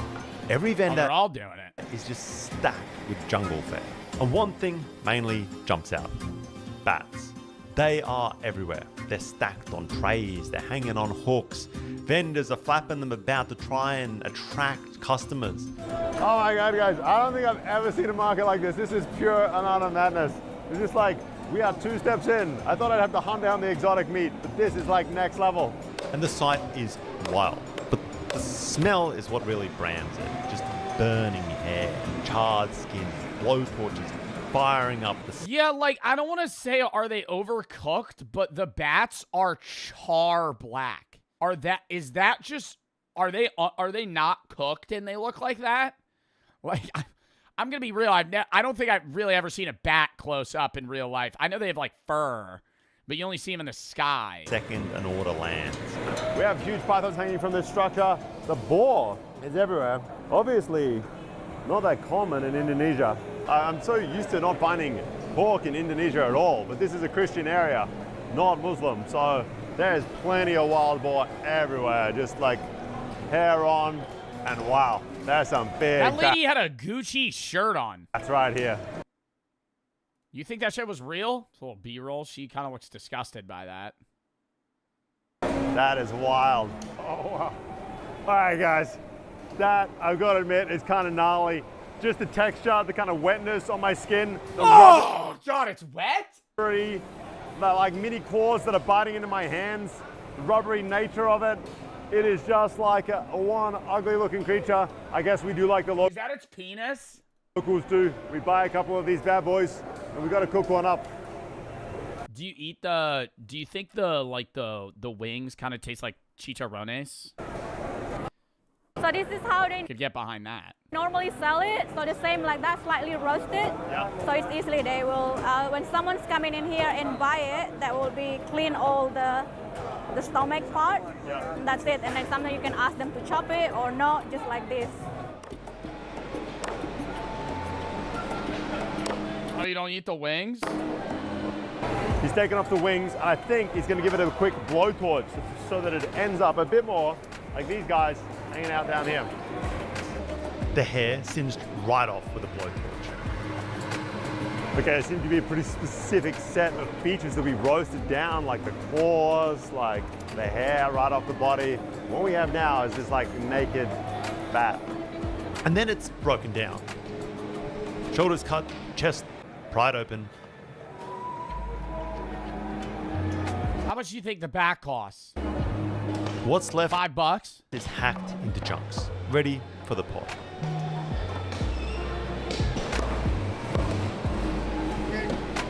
We have this kind of...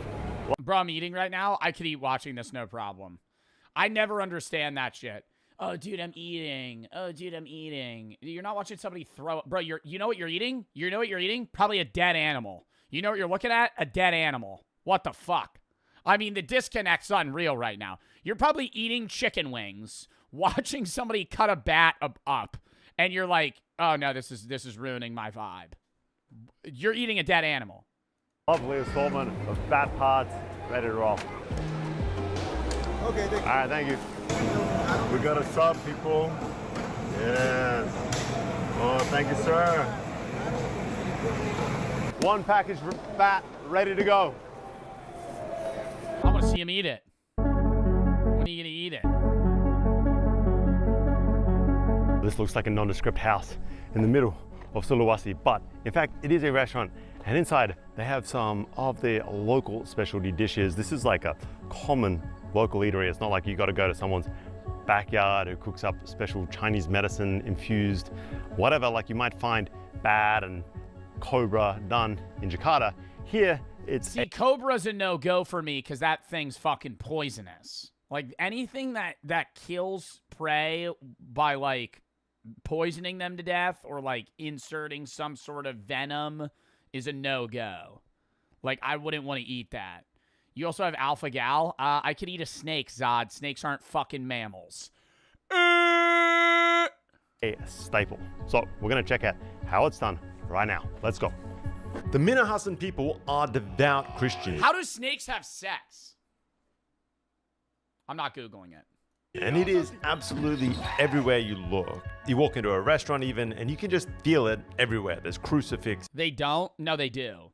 No, they definitely do. I don't think it's like a salmon thing where like one lays an egg and the other fertilizes it. They have coils. Yeah, I'm assuming it's like a hole. Verses on the wall, and just this faith is woven into this space. And in my mind, that's kind of starkly juxtaposed against what is on the menu. It's not that there's anything wrong with it, it's just not what I usually... That's no problem, bro. Rice with chicken, I'm getting that off rip. ...associate with sort of really traditional Christian meals. Either way, the menu is just straight up jungle fare. There's bats, pythons, dogs, you name it, and the place is just packed. Locals are pulling up, lining up at the counter and ordering canteen style like it's just another weekday lunch spot. They're like, I'll take a bit of cat, a bit of dog, some of that python, a bat please. It is kind of wild. And out back, the cook is already in his groove. I hand him the bat and he is more than happy to show us how this is done from scratch. All right, the fly's going over, it's a problem. The bat first gets cubed, and I'm talking just straight up cubed. Everything is going in this thing. Organs, intestines, the hairy ears, those pea-infused wings and skin, the whole lot. Pea-infused wings? Pea? Bats store pea in the wing? No. People, they eat with pea. Am I mishearing what he's saying? Pea from the wings. Guts. Oh, really? Yeah, it's like a medicine. Wow, with the guts in the bat. Yeah. Obat apa? Oh, asthma. asthma medicine.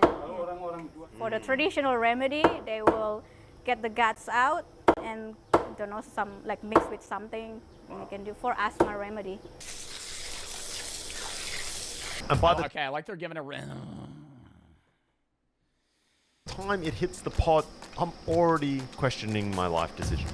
It looks kind of wild to me. I'm not I would be like, make that shit extra well done. I want it to be like char. gonna lie. I thought the bat wouldn't be that bad, but I think it's kind of like, it is pretty challenging with like all the guts and the organs and everything in there.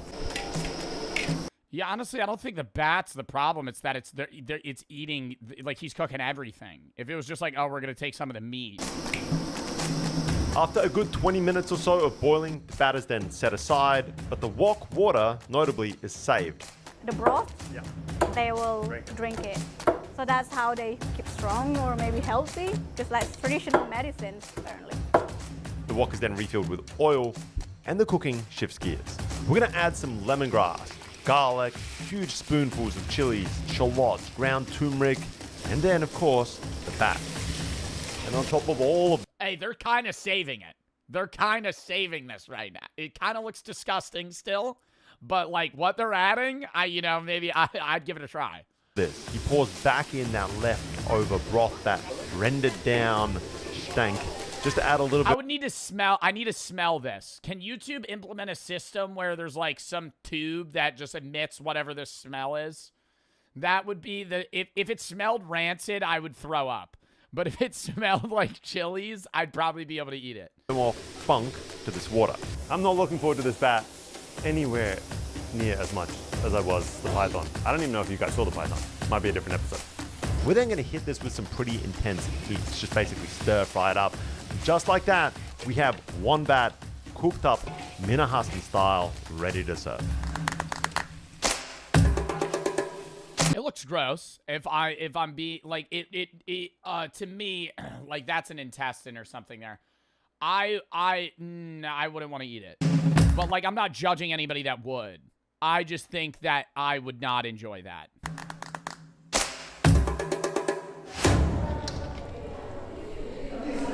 No.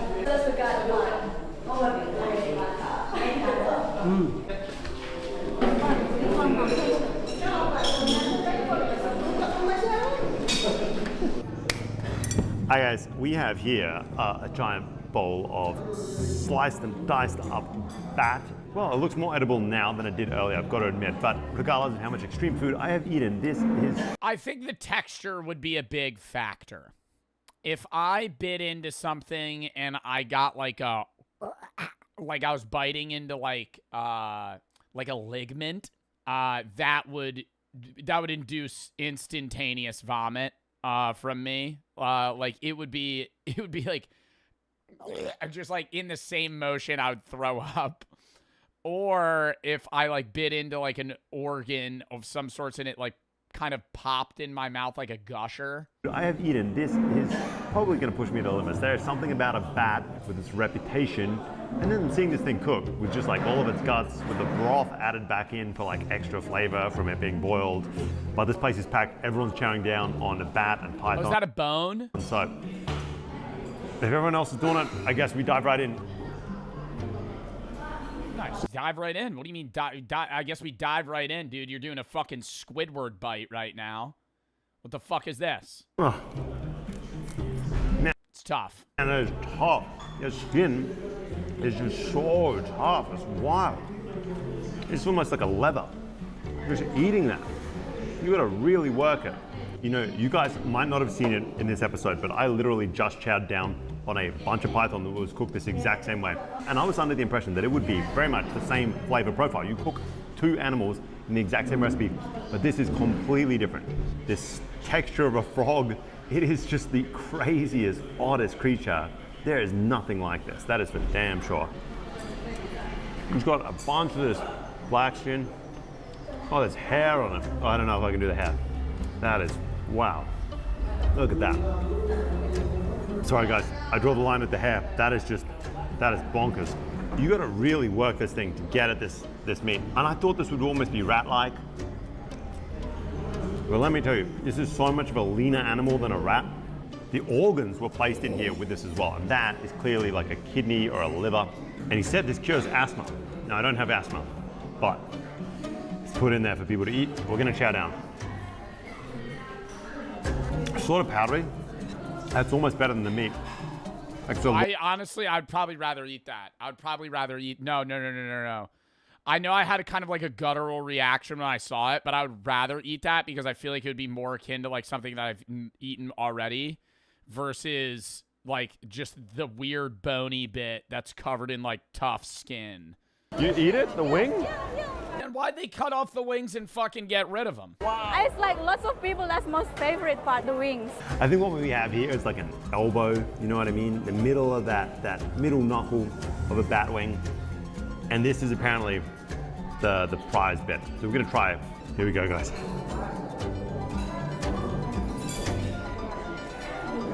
That's all skin that comes off it. It is so thick, so rubbery. You can taste or feel tiny micro hairs that weren't blowtorched off it. It has a real gamey flavor. I think the gaminess.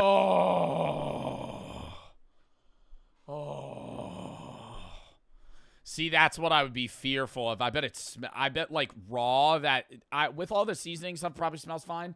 CEO, no, the gaminess is a no-go. From this is what is kind of throwing me off. A really, really difficult flavor to handle. Let me tell you. Whoa. Oh, I don't know if I can do that. That is tough. No. Oh, and he's being so respectful, though. Not for me, guys. Let me tell you. Like, if this was like, they just pull a guy off the side of the street, they're like, yo, try this. Some dude from, like, London. Yo, try this. He'd be like, oh. I think texture is the bigger thing for me than taste. I think the gaminess I could probably get past. I think having to bite into it and yank it and then, like, chew it and it's kind of like gummy, no. Out. That's a tough one. Like, I could get by it tasting bad to me.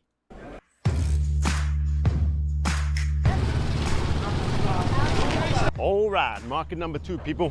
What's this market, Nita? Langawan Market. Oh, God, there's another market. What are they going to fucking sell at this one? A little bit outside of Tomahawk.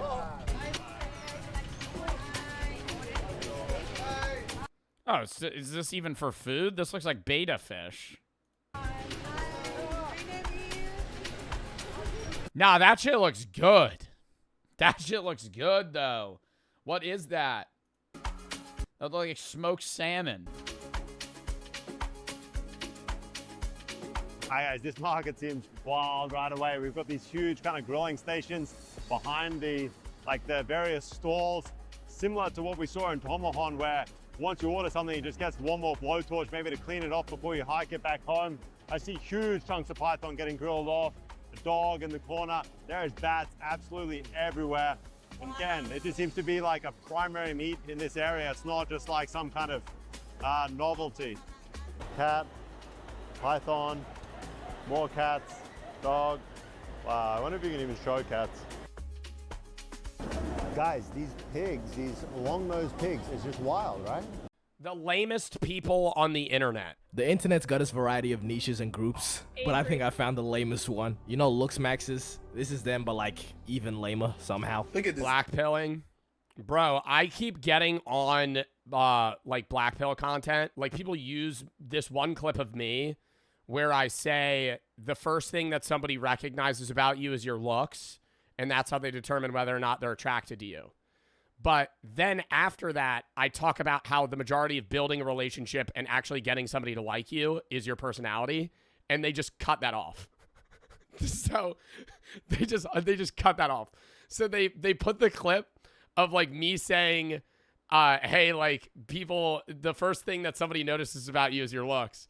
And then they're just like, yep, that's it. I'm like, that's not it.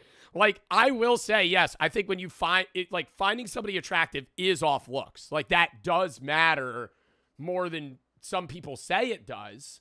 But in terms of long-term relationship capability, no. But I'm saying, yes, the first thing that somebody recognizes about you is your looks, because that's their subconscious opinion is going to be how you look. But that's not the only thing that matters. And like the way that I understand Black Pill is that the only thing that matters is your looks. And I think that's wrong. Because that is where not only, yes, maybe in the terms of like the first thing somebody notices is your looks, but then they're going to realize your entire personality is structured around how you look, which is like obscene narcissism.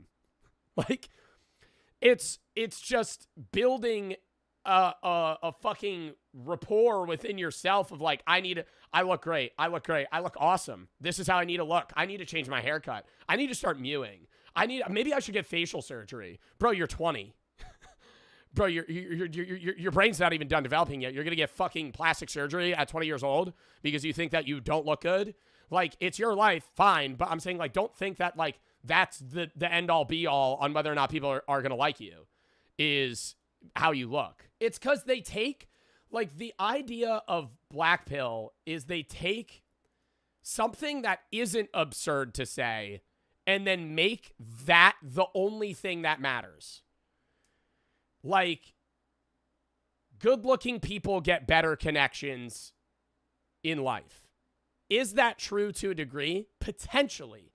But I think that's the idea that looking good gets your foot in the door.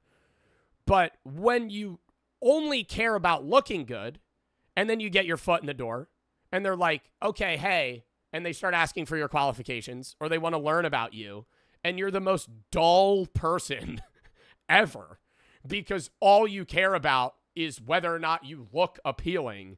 It's like, man, that's like, I don't know. It also causes so much stress within yourself, you know? The idea of having to constantly be like, I need to look this way. I need to be this attractive. It's now you're like, you're hindering your own mood, you know? The pivot of how you feel in life is going to be how you look that day. Like, I don't know, man. And it's just like living for other people. Black pill content. This is a group of people that believe looks and genetics are the most important thing in life, and they decide how every interaction is gonna go, which is, you know, sort of. Well, what is it? It's like it's like subhuman, sub 5, sub 3, low tier normie, high tier normie, Chad. Like there's a ranking system in the black pill like community where they like rank what you look. And a lot of the time they'll say that I'm like a normie or a low tier normie. Like I saw one guy do a whole facial analysis on me and he said I was a 5. he said I was a 5. And he was like, if he fixed his hair and got Greek curls, he'd maybe be a little bit better. But they'll be like, his nose is crooked, his jaw's too far out. I'm like, man, bro, I don't care. And the guys that are making those analysis videos are like 3s. Like, I just, how are you going to sit there and make all of your content about like, hey, I'm going to rank how this person looks when you're like literally in a basement that's wet underground, just like fucking just ranking people. I'm like, yeah, sure, I'm a 5. I don't care. Right? Like I used to care so much about how I looked, and I still do fixate on certain things. Like I fixate on my hair a lot, right? Because I do think I am going to go bald. And so that upsets me. But like there are days where I'll just be like, I didn't do my hair, and I'll just like fucking leave it. So, and the thing that makes these people so lame is that they're quote unquote straight men who edit other men because they think they look good, or they argue about which man they think looks better in a comment section, and just bully people who aren't conventionally attractive. When I know damn well. Well, who's the famous guy that's technically the pinnacle of like black pill Chad? Oh my God, who is it? No, not Marlon. It's like a famous Hollywood actor. I don't know, man. I mean, like this is the guy that's like one of the guys. Oh no, it's Ian Somerhalder. I would agree more on Ian Somerhalder than Jordan Barrett. Ian Somerhalder is a fucking hot guy. But like, I don't know, why is he the pinnacle of like Chad? Because his facial structure's good? Like it's because, oh, well, they'll say I have a negative canthal tilt too, and that makes me look like a bitch. I'm like, chat. This is like actual shit where it's like they'll analyze me and they'll be like, yo, he looks like a bitch. I'll be like, damn, okay. It's like if you ever want to if you ever want to feel the worst you've ever felt in your life, ask somebody from the black pill community to rate how attractive you are. And they will be like, yeah, man, I think it's cooked.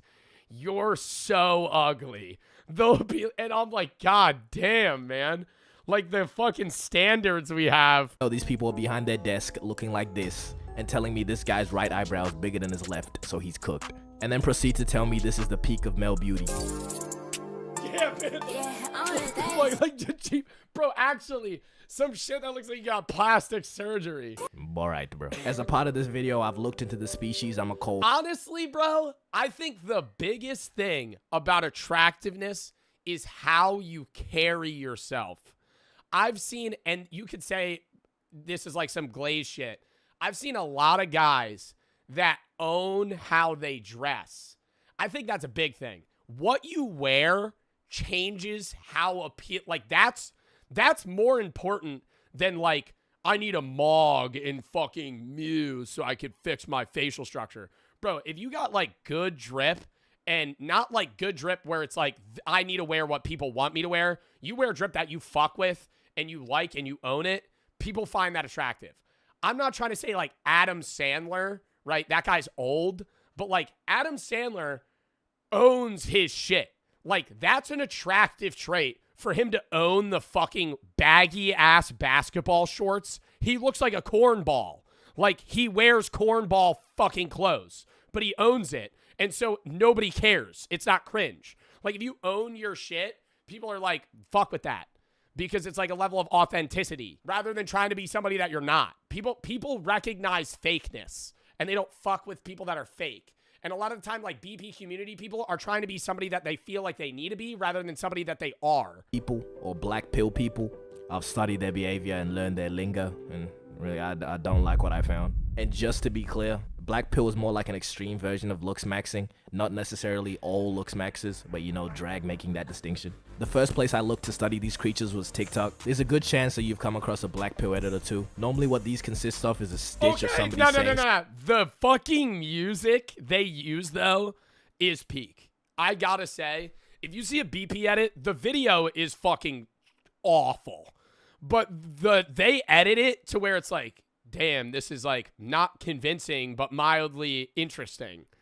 Something like, oh, looks don't matter. Or someone that's not seen as conventionally attractive literally doing anything. Yeah, but I'm kind, smart. See, like that's so fucking sad. Nah, like this guy's a cuck commenting that. Sub-Zero looking at me. Bro, like, nah, you actually work at Burger King, bro. You work at Burger King and you don't have friends. Like, and you're sitting here commenting on people that fucking, like, actually, nah, you literally, like, this motherfucker commenting against this woman, like, being an absolute dick about her appearance. Thoughtful and caring, and those are things that matter more. What did this poor lady do to you? Literally anyone can get hit with a black pill edit, nobody is safe. And normally the people that make these edits obviously leave their face out because almost 100% of the time they look like this. But on the rare occasion where the editor includes themselves in, it's so obvious every single time because you just see this ethereal looking world-renowned model and then this nigga.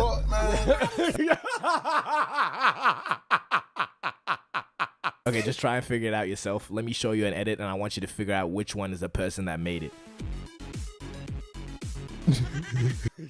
Okay, well, no, that's... Did you... I feel like that one's a joke, though. That one's a joke, though. Did you find them? Let's try another one.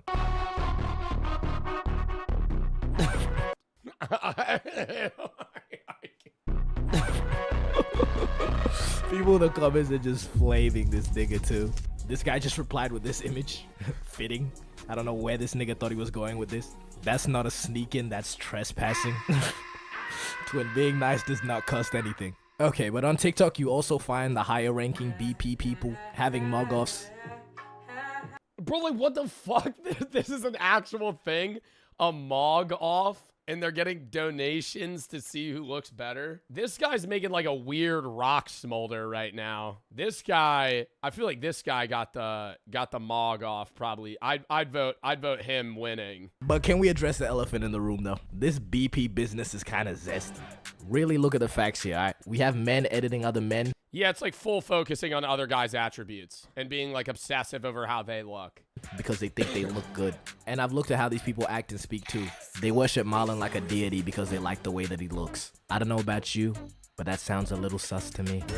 You know, if they're taking back shots or not, that's not really my concern. I just had to... I really do feel like Marlon has a very big BP community. Like, not even like he's trying to have it. It's just like, I bet Marlon has a lot of people that just like him because they find him attractive, but it's also like a lot of people that like want to look like Marlon. I saw gay, so I said gay. But these BP people like to throw around the term female gaze. The whole goal of BP, I guess, is to capture the female gaze. And they actually do have a calculated way that they measure attractiveness. It's not just, oh, I think this guy looks better. And this is known as PSL. And bro, I don't know, man. I really feel like it's personality, bro. I have seen so many guys pull girls way out of their league at bars because they're just really good at talking. And I'm not even saying flirting, just holding a conversation. Like the amount of my friend, like I would say Brooke's out of my league, right? I would say that she's much more attractive than me. I don't think when we started dating, I don't think I was like some savant at talking, right? But like I think I got lucky, right? But I do have a lot of friends that I think are very interesting people. And I wouldn't say they're ugly, but they outwardly say their girlfriends are like 4 tiers higher than them attractiveness wise. And it's like, it's not because they went on the BP route and they pulled her. It's like, no, they went up, had a conversation, found common interests, right? Liked each other. And it's like, then that's how they find you attractive. Like, alongside PSL, they also use the term appeal. Appeal is more just people finding you attractive regardless of your PSL. Now with PSL, this is where we get shit like this. This is what you would call a PSL god. Oh my gosh. But a PSL god wouldn't necessarily have appeal. Because again, look at this shit. So I guess PSL is purely for the male gaze then. My zesty theory. Is that a real photo? That's not a real photo. Chat, that's a real image? No. That is. That jaw structure is unreal, though. But that's what I'm saying, like, I'm not judging this guy by any means either. I feel like why is, like, I think it's just, like, the more, like, you look like a stone sculpture, the more attractive you are on a PSL scale. This is where we get shit like this. This is what you would call a PSL god. But a PSL god wouldn't necessarily have appeal. Because again, look at this shit. So I guess PSL is purely for the male gaze then. My zesty theory is being proven again. And I find this is no better time than any to really dive into the BP terminology. First word, you probably already know, it's Chad. These are people that the BP community can collectively agree, you know, look good. So mainly like these 3 models. And then we have Chad Light. What am I talking about, cunt? But anyways, this is just a little lower. You wouldn't really be considered a Chad, but I don't know if you have to apply for Chad status. Is that something that they do? No, I always thought that you can't move up. Like far, right? In the BP community, well, you could like make yourself more attractive and move up, but like if you're sub 5, you're never going to be a Chad in the BP community.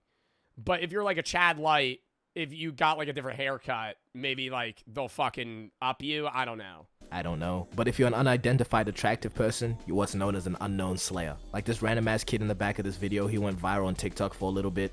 People calling him unknown slayer. Another example is this one guy. I just wanted to point it out because of this comment.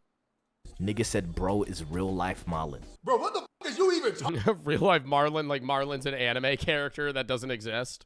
about, bro? What the fuck does that mean, bro? I'm telling you, they worship this nigga Marlon like a deity. They don't even consider him real. And if you're the very pinnacle of male attractiveness, you're what's known as a true Adam. And this one guy they call a true Aladdin because he's Middle Eastern. There's not really a pattern there because that's the only example I could find. So maybe there's a different true so-and-so depending on who's like a true Adam though. The race. I don't know. And then we have the term high tier normie or HTN for short, which means you're a really good looking person for somebody that's not an actor or model, just missing out on Chad Light status. There's also mid tier normie, which is somebody who out of 10 is like a 6 to a 7. I know what I just said. Just be cool. I think people normally rate me like mid low tier normie. Please. Then there's a low tier normie, which is pretty much just an average looking person. And then, you know, sub 5, which you know what that means.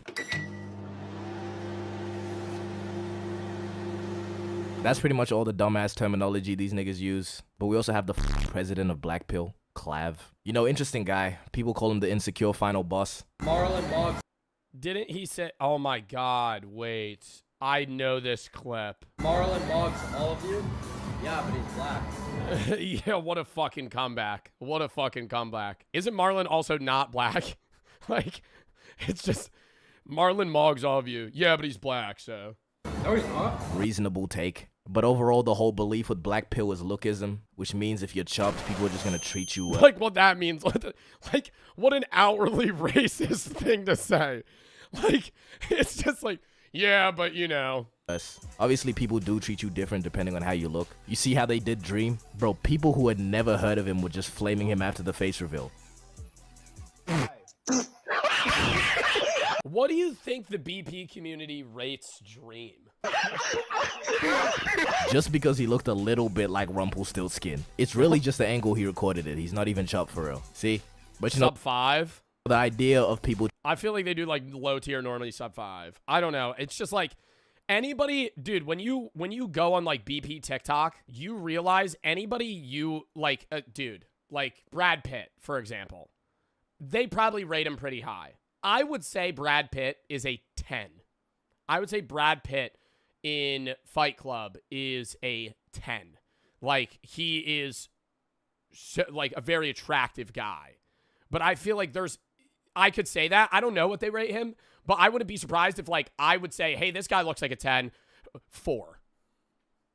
And here's why. And then they'll give you a 4-paragraph statement on like every small thing that's wrong with their face and why they should be rated lower. Treating you differently just because of how you look. Black pillars just do too much with it. Would Charlie Kirk have gotten assassinated if he were Chad? Well, probably not. What? What? What? Would Charlie Kirk have gotten assassinated if he was a Chad? Probably not. Is this a fucking meme video? Clav is trying to say that if Charlie Kirk was more attractive, he wouldn't have gotten fucking killed. Would Charlie Kirk have gotten assassinated if he were Chad? Well, probably not, and here's why. Good-looking people experience something called the halo effect, so it's quite possible that if Charlie were to be better looking, someone wouldn't have hated him enough to assassinate him. The whole mess. What? What? What? What the fuck? What are you talking about, bro? What do you mean? If he was more attractive, he wouldn't have died. I mean, I could understand like you're saying the halo effect of like people like more attractive people, not in the argument of assassinations. I feel like the immediate counterpoint to that is like, it wasn't John F. Kennedy considerably one of the most attractive presidents ever, shot in the head, broad daylight. It's just lost to me now. I don't even know what's going on. The belief in this What? Oh, well, he was a Chad White. He wasn't a Chad. idea is objectively wrong and also lame. Please find a place of employment. Where are you finding this time to edit over people that you have chopped? See, self-improvement and I guess looks maxing by extension is not necessarily a bad thing. And honestly, I believe having deep pockets is more powerful than looking good. Let's take this guy Cuffham, for example. See, I'm not gonna say he's chopped. Let's just let the results speak. The first algorithm we'll look at is designed to judge the beauty or attractiveness of your face. Point two? No fucking way. We'll give you a score between 0 and 10. But he has motion and he's pretty financially abundant and he has managed to acquire females. Money and status really has a larger influence on how you look. Am I about to make my own pill? I'ma call that shit purple pill, or PP for short. But deep it though, Elon Musk could really bag more than a broke ass nigga that looks like this. And Elon really built like a Tesla for real. But it doesn't really matter because that 0.7 in his net worth could retire several generations, alright? Yet black pillars still believe looks are everything. Damn, I didn't even think about that, bro. The 0.7, $700 million. Generations, alright? Yet black pillars still believe looks are everything, you slow ass niggas. So you know, instead of smashing your skull, how about you get some motion? Looks maxes, black pillars, they're a community and they like to share their knowledge. And the best place to see this in action is Reddit/looksmaxing advice. Whatever you do, if you want actual advice, do not look on here. Let's take a look, shall we? 15, male, is it over for me? Nigga in the comments said, you could just be famous. Alright, bro must have taken PP. That stands for purple pill, by the way. Okay, next. What can I do? Please be honest. Okay, so niggas are trolling. Okay, so the 1 in a billion chance that, okay, the 1 in 0 chance that this is real. It's time to let it go, Unk. Let me try to find some actual serious ones then. Alright, this guy, 28, chronically single, and I know my forehead is huge. Okay, sounds reasonable. His forehead cannot be that bad. Interesting. The comments have some helpful suggestions. Shaved head might be the move. Maybe balance it out with a light goatee. You evil ass nigga, okay? You know what you're doing, bro. Gain about 30 pounds and you grow into that head. Is that something? Gain about 30 pounds and you grow. Stop. I'm trying to. That's actually fucked. No, that's actually fucked. You can do, you can grow into a head. Tell women you can read minds. Next, bro. Surprisingly, a lot of women on this subreddit too. I don't think they really reply to There's women in the BP community. I thought that's only, but is there like BP guidelines for women? posts, but they put a lot of them up. And maybe my black pillars being zesty theory was wrong, because a lot of them put up shots instead of actually giving advice. How big is my forehead? 1 to 10. You know, coming from the last one, you know, I'm gonna give this shit a 1. I think a lot of people in the comments forgot that question though, especially fucking Shakespeare over here. I'm captivated by how pretty you are. I would kiss that big forehead. It's not big, just kissable is all. I'll give it to you. You're tough, I guess, twin. Shut of the year. And then there's this guy that just said, can I have your number, please? No. Oh my goodness, Valentine! No, oh no! No. That is not the shot! That's air, bro. That's straight air. And you know, sometimes even the girls' posts get flamed. You find me attractive. Why/why not? See, why are women going on the looks max? I mean, like, why is anybody going on this? But why are women going on the looks maxing advice? See, a lot of these comments are just not nice. But one stood out to me. This guy said, you look like you're offended by everything.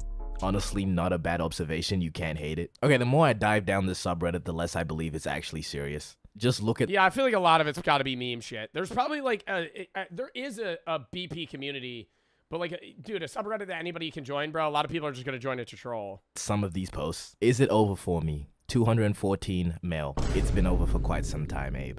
19 female. How do I improve my looks? Reincarnation, man. Okay, I'm gonna just leave it there, but you know, message of the vid, take PP, not BP. Bye. Outro. Wow. Next video, chat.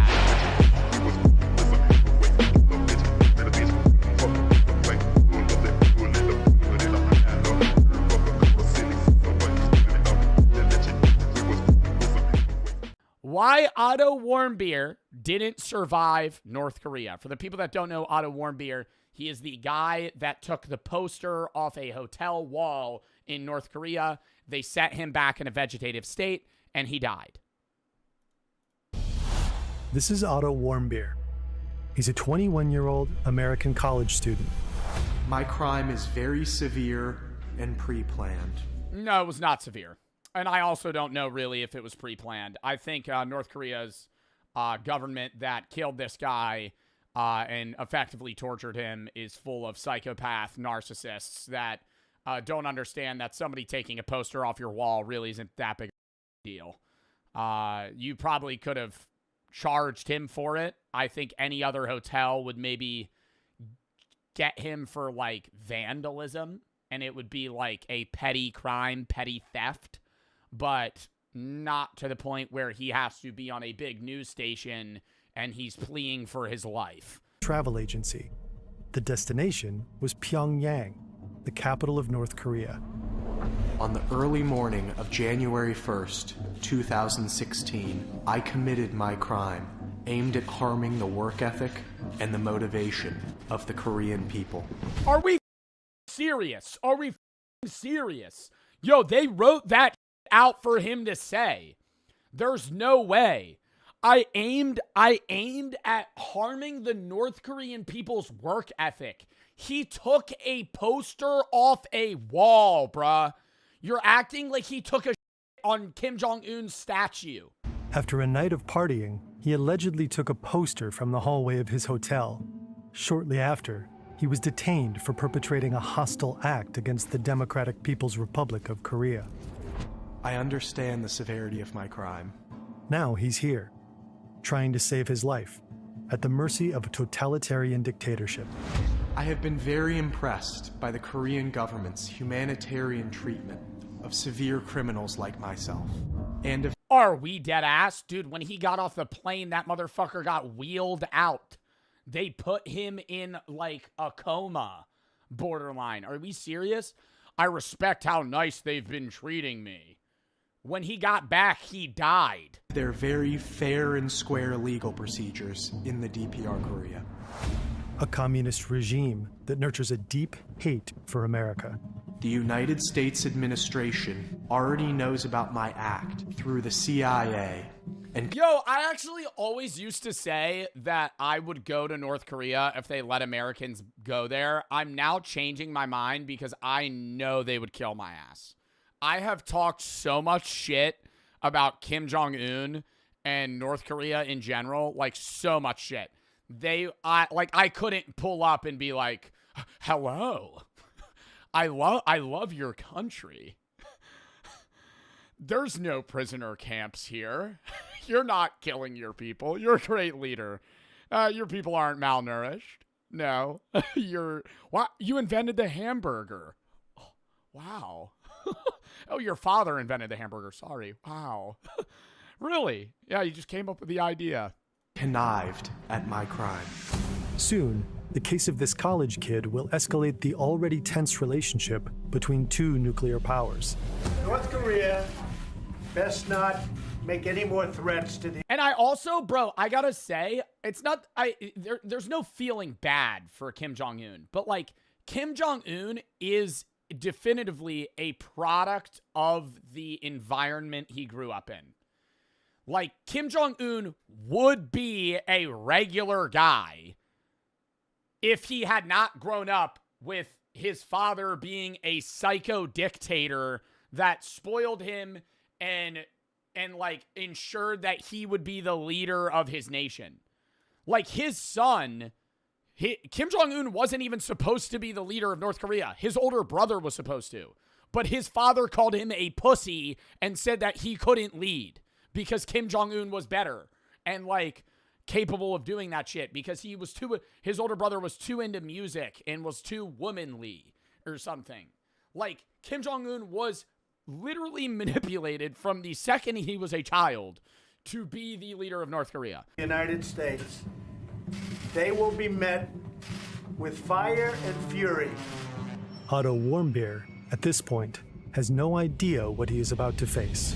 An American is being held captive in North Korea. He was sentenced to 21 years of hard labor. Those prisons are rough places. If something very bad happened to them. Americans' fateful trip to North Korea. Complete failure to recognize fundamental human... And I mean, dude, you're not even thinking, like, not only is he in North Korean prison, he's in just foreign prison, which is already terrifying. Like, imagine you're a guy that only speaks English, and you get imprisoned in China. You're in jail or prison, and no one speaks the same language as you. Like, maybe in China they would. In North Korea, no one speaks English because they hate English. They hate Western ideologies. So you're literally just like getting screamed at. You don't know what's going on. Rights. The dreams of a young man. You're fucked. Destroyed by dubious charges from a ruthless regime. This very press conference might be his last chance to save his life. I don't want to say, yeah, and I know that, like, they have him. Oh, my God. I feel like this is just one of those scenarios where it's like, and I'm not going to see, I know Trump was president when this was happening, and I think what he's doing right now, and he's like, we need to forcefully take over Greenland. Fucking crazy, right? Like, Denmark literally says we could use their military bases, and, like, why is he saying that? For his own personal gain. It's fucking weird, right? But, like, this is one of those scenarios where I do wonder what would have happened if he was like, if Otto Warmbier comes back harmed, I will bomb North Korea. Like, if he just, like, flat out said that. Like, obviously he never would over this kid because he's not, like, I don't want to say it, but it's like, the U.S. does hold value over important figures in foreign policy, especially with obtaining, like, either prisoners of war or, you know, people that are held captive in other countries. Like, if he was not just a random college student, it would be different. Son in my family. My mother needs me. My father needs me. My younger brother and my younger sister need me. I entirely beg you, people and government of the DPR Korea. I think he is emotional, but what sucks is he has to put, like, this begging plea when, like, he's not in the wrong. Like, he did a slap on the wrist thing, and they kill him for it. He did something so minute. The counterpoint people are going to say is like, well, he was in North Korea. You should have known. But it's like, okay, bro. For your forgiveness. Please. I have made the worst mistake of my life. Otto Warmbier won't survive, and his case will bring What'd he do? Took a poster off a wall. the US and North Korea to the brink of war. But the version of events many people remember might not be true. What? Can't start out the video Much like of our that, Fern. research is based on this extensive GQ article. Find the link in the description. New Year's Eve, 2015. This is Kim Il-sung Square in Pyongyang. It's not 2015 in North Korea. It's not 2015. New Year's Eve, different year in North Korea. Thousands of North Koreans have gathered to watch the fireworks and greet the new year. Among them is a group of tourists. These are people from Europe, Australia, and the US. They're here with a travel agency, and they booked a 5-day, 4-night New Year's party tour for $1,200. Otto Warmbier is one of them. I mean, that's crazy, dude, how much the country's changed since then that you were able to book a New Year tour in North Korea. New Year's party tour for $1,200. Otto Warmbier is one of them. Now, after the fireworks, they return to their hotel, a 47-story tower located on a small island in the Taedong River. It boasts 5 restaurants, a bar, a sauna, a massage parlor, even a bowling alley. One of the restaurants revolves. Because of its location, people call it the Alcatraz of fun. During the tour, they'll drink at a fancy bar and eat at fine restaurants. And, on top, they get the full propaganda tour. They've already visited the 70-foot bronze statues of Kim Il-sung and Kim Jong-il, the country's first 2 dictators. They're regarded as near holy figures. State propaganda has it that when Kim Jong-il was born at the site of a holy mountain, a double rainbow and a glowing new star appeared in the sky. Today, his birthday, the Day of the Shining Star, is a public holiday. Citizens spontaneously salute the massive statue. Yeah, and they have his dead body in a fucking box. Or some shit. It's either him or his son. They have his dead body in a box that they, like, fucking visit. Or some shit. It's fucking weird. Homage. Yeah, he's in an eternal Propaganda slumber. is everywhere. Billboards show images of missiles striking the US Capitol. Other posters sport slogans like, "Let's arm ourselves strongly with Kim Jong-il's patriotism." Disrespecting the communist dynasty can get you in big trouble. According to GQ, the Database Center for North Korean Human Rights confirmed a case of a factory janitor being prosecuted for bumping such a picture off the wall so that it fell and broke.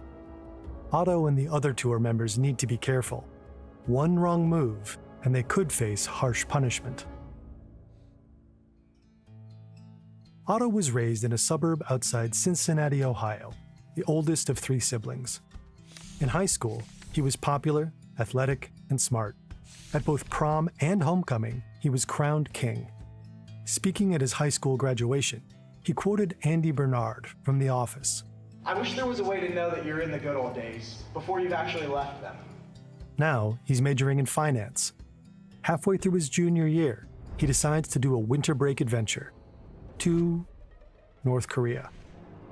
It makes sense. He'll be studying abroad in Hong Kong in the spring.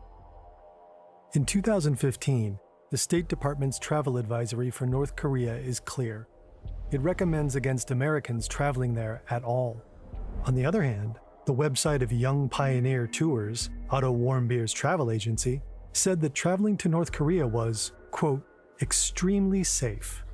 The tour operator specializes in taking... Yo, that's literally cap. Like, if you, even in 2015, if you landed in North Korea and you just went, fuck Kim Jong-un, arrested. You to destinations your mother would rather you stay away from. Kim Jong-un is both fat and stupid, arrested, dead. Parents had their concerns. But, as Cindy Warmbier later said, why would you say no to a kid like this? Early in the tour, the group is visiting this ship, the USS Pueblo. The North Korean military captured it. I'm not suicidal. In 1968. The North Koreans claimed it had entered their territorial waters. I gotta rewind. Captured it in 1968. The North Koreans claimed it had entered their territorial waters. Now it's a tourist attraction.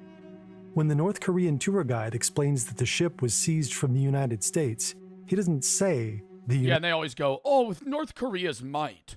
With North Korea's might, we took hold of the ship. The very weak Americans died trying to fight us, and now we use it as a showcase that we're much stronger. Yo, we could flatten your country. Like, I mean, it's just it's garbage just being spit out of their mouth. Like, it is literally just like fucking king. Yo, nobody dick rides harder than the people of North Korea for Kim Jong-un. And it's not even because they want to. They have to, or they die. United States. He says, the imperial enemy.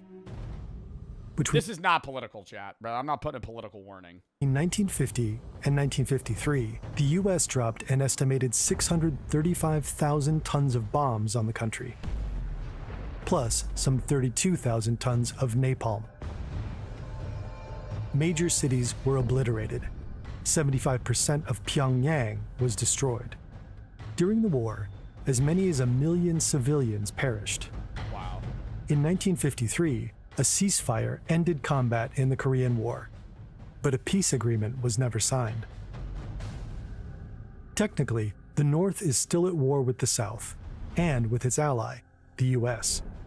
Most Americans are unaware of this war, so much so that the Korean War is often referred to as the Forgotten War. Not so in North Korea. The North Korean tour guide explains what some random history that I'm probably going to poorly explain to you is that the U.S. originally didn't even want to get involved in, like, Asian war, like, involvements. But during, or right before the Korean War, something happened with Taiwan, and the U.S. wasn't going to get involved. And because it was outside of, like, the line of protection or something that they had geographically drawn.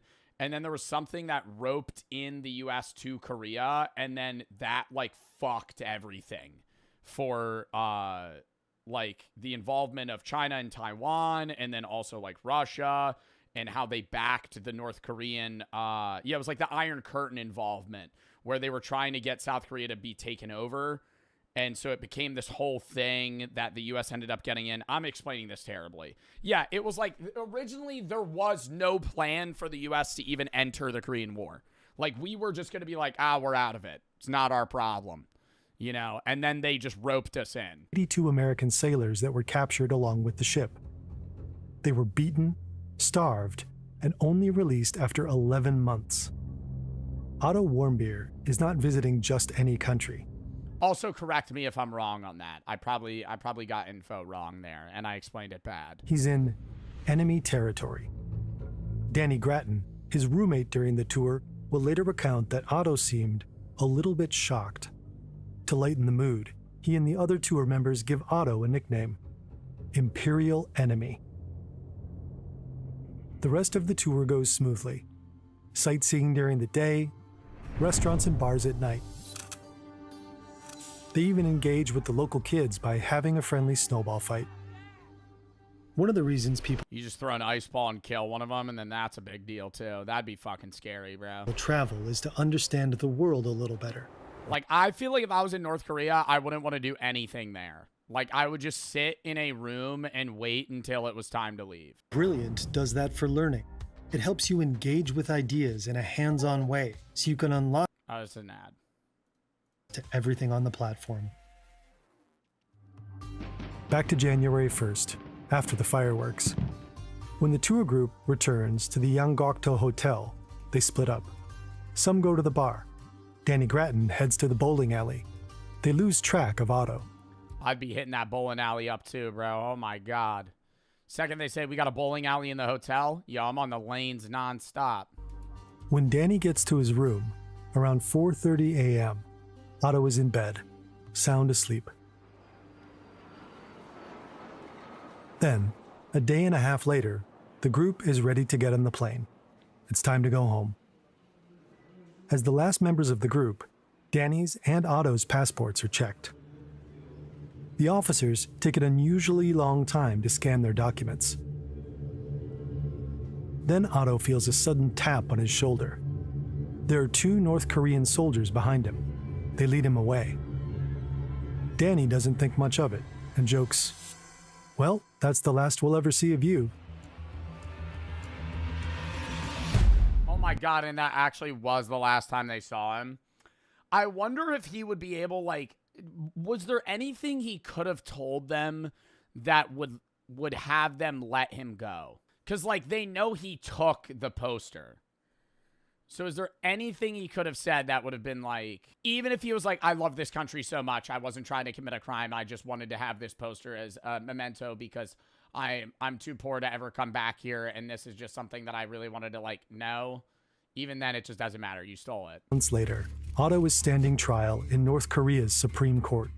He's accused of... I was going to start a North Korean worship cult in the United States, and this was going to be something that I wanted to spread North Korean ideologies to the United States. Like, even if you were saying some shit like that. Violating Article 60 of the DPRK Criminal Code, state subversion. The central piece of evidence is this CCTV footage. It's time-stamped. The early hours of New Year's Day, 2016. It shows a staff-only area in the Yanggakdo Hotel. A shadowy figure removes a poster from the wall and appears to set it on the ground. Oh, he was in a staff-only room? Do you think they would have noticed if he had taken something from the hotel? That's what I know this is in the hotel, but I'm saying his room. Like, that's more what I would have tried to do. Like, if I was going to take something, like something from the room. The poster looked like this, a propaganda poster, and it contained the Supreme Leader's name. Let's arm ourselves strongly with Kim Jong-il's patriotism. To remove it from the wall is a serious crime, a bid to impair the unity of North Korea's people. And that shadowy figure? According to the prosecutors, that is Otto Warmbier. The trial only lasts an hour. The Young Pioneers' North Korean tour guide testifies against Otto. A second witness takes the stand, an employee who says they noticed the poster had been taken from the wall. Otto's belongings are presented as evidence, and fingerprints are shown on a flat-screen TV. But most of the supposed evidence came from Otto's confession 2 weeks earlier. Here, he goes into the details. Oh my God, don't tell me he actually didn't take the poster and they just framed a random guy. On January 1st, 2016, New Year's Day, I committed severe crimes against both the people and the government of the DPR Korea. The task was given by the Friendship United Methodist Church. At the encouragement of the Z Society and the connivance of the United States administration. He's saying that the U.S. government and the Methodist Church implored him to take the poster. Did he take it or did he just put it down? Like, I don't understand. I came to commit this crime task. The full story goes like this. His friend's mother, a deaconess at the Friendship Methodist Church in his hometown of Cincinnati, Ohio, instructed him to deal a blow to North Korea by stealing an important political slogan to be hung in her church as a trophy. As a reward, he'd receive a used car worth $10,000. Were he to be detained, the church would pay his family $200,000. The aim of this crime was... Oh, wow. So this was literally just all set up by North Korea, and they just framed a guy to, like, say that he was conspiring against the state? To harm the work ethic and motivation of the Korean people. He told his mother about his plans. She cried and said not to do anything dangerous. I considered less, not wanting to hurt my mother. But since then, I received several alluring pressures from the Friendship United Methodist Church, leading me to finally decide on my crime attempt. He then shared his plans with a member of the Z Society, a secret society at the University of Virginia that Otto wanted to join. He'd heard all of its members go on to get high-paying jobs. He promised if I was successful, he would help me gain membership in the Z Society. Finally, he decided to do it. After I planned in detail to accomplish my plan. Yo, and like, do the North Korean people in this room believe this guy? Or do they also all know that this is a load of horse shit crafted up by some fucking dumbass on their end trying to say that, yeah, Otto Warmbier got paid by a random church pastor to fucking steal a poster. And that if he stole the poster, he would receive great financial gains and a used $10,000 car, as well as high-position job options when he returns. To steal a $5 fucking poster that is probably made of dog shit fucking material as well. On the early morning of January 1st, 2016, I committed my crime of taking out the important political slogan from the staff-only area of the Angakdo International Hotel, aimed at harming the work ethic and the motivation of the Korean people. And he explains, what, the fucking one janitor and the maid at the hotel, dude? They probably have no guests at that fucking hotel anyway. I mean, the plot goes all the way to the top. The United States administration already knows about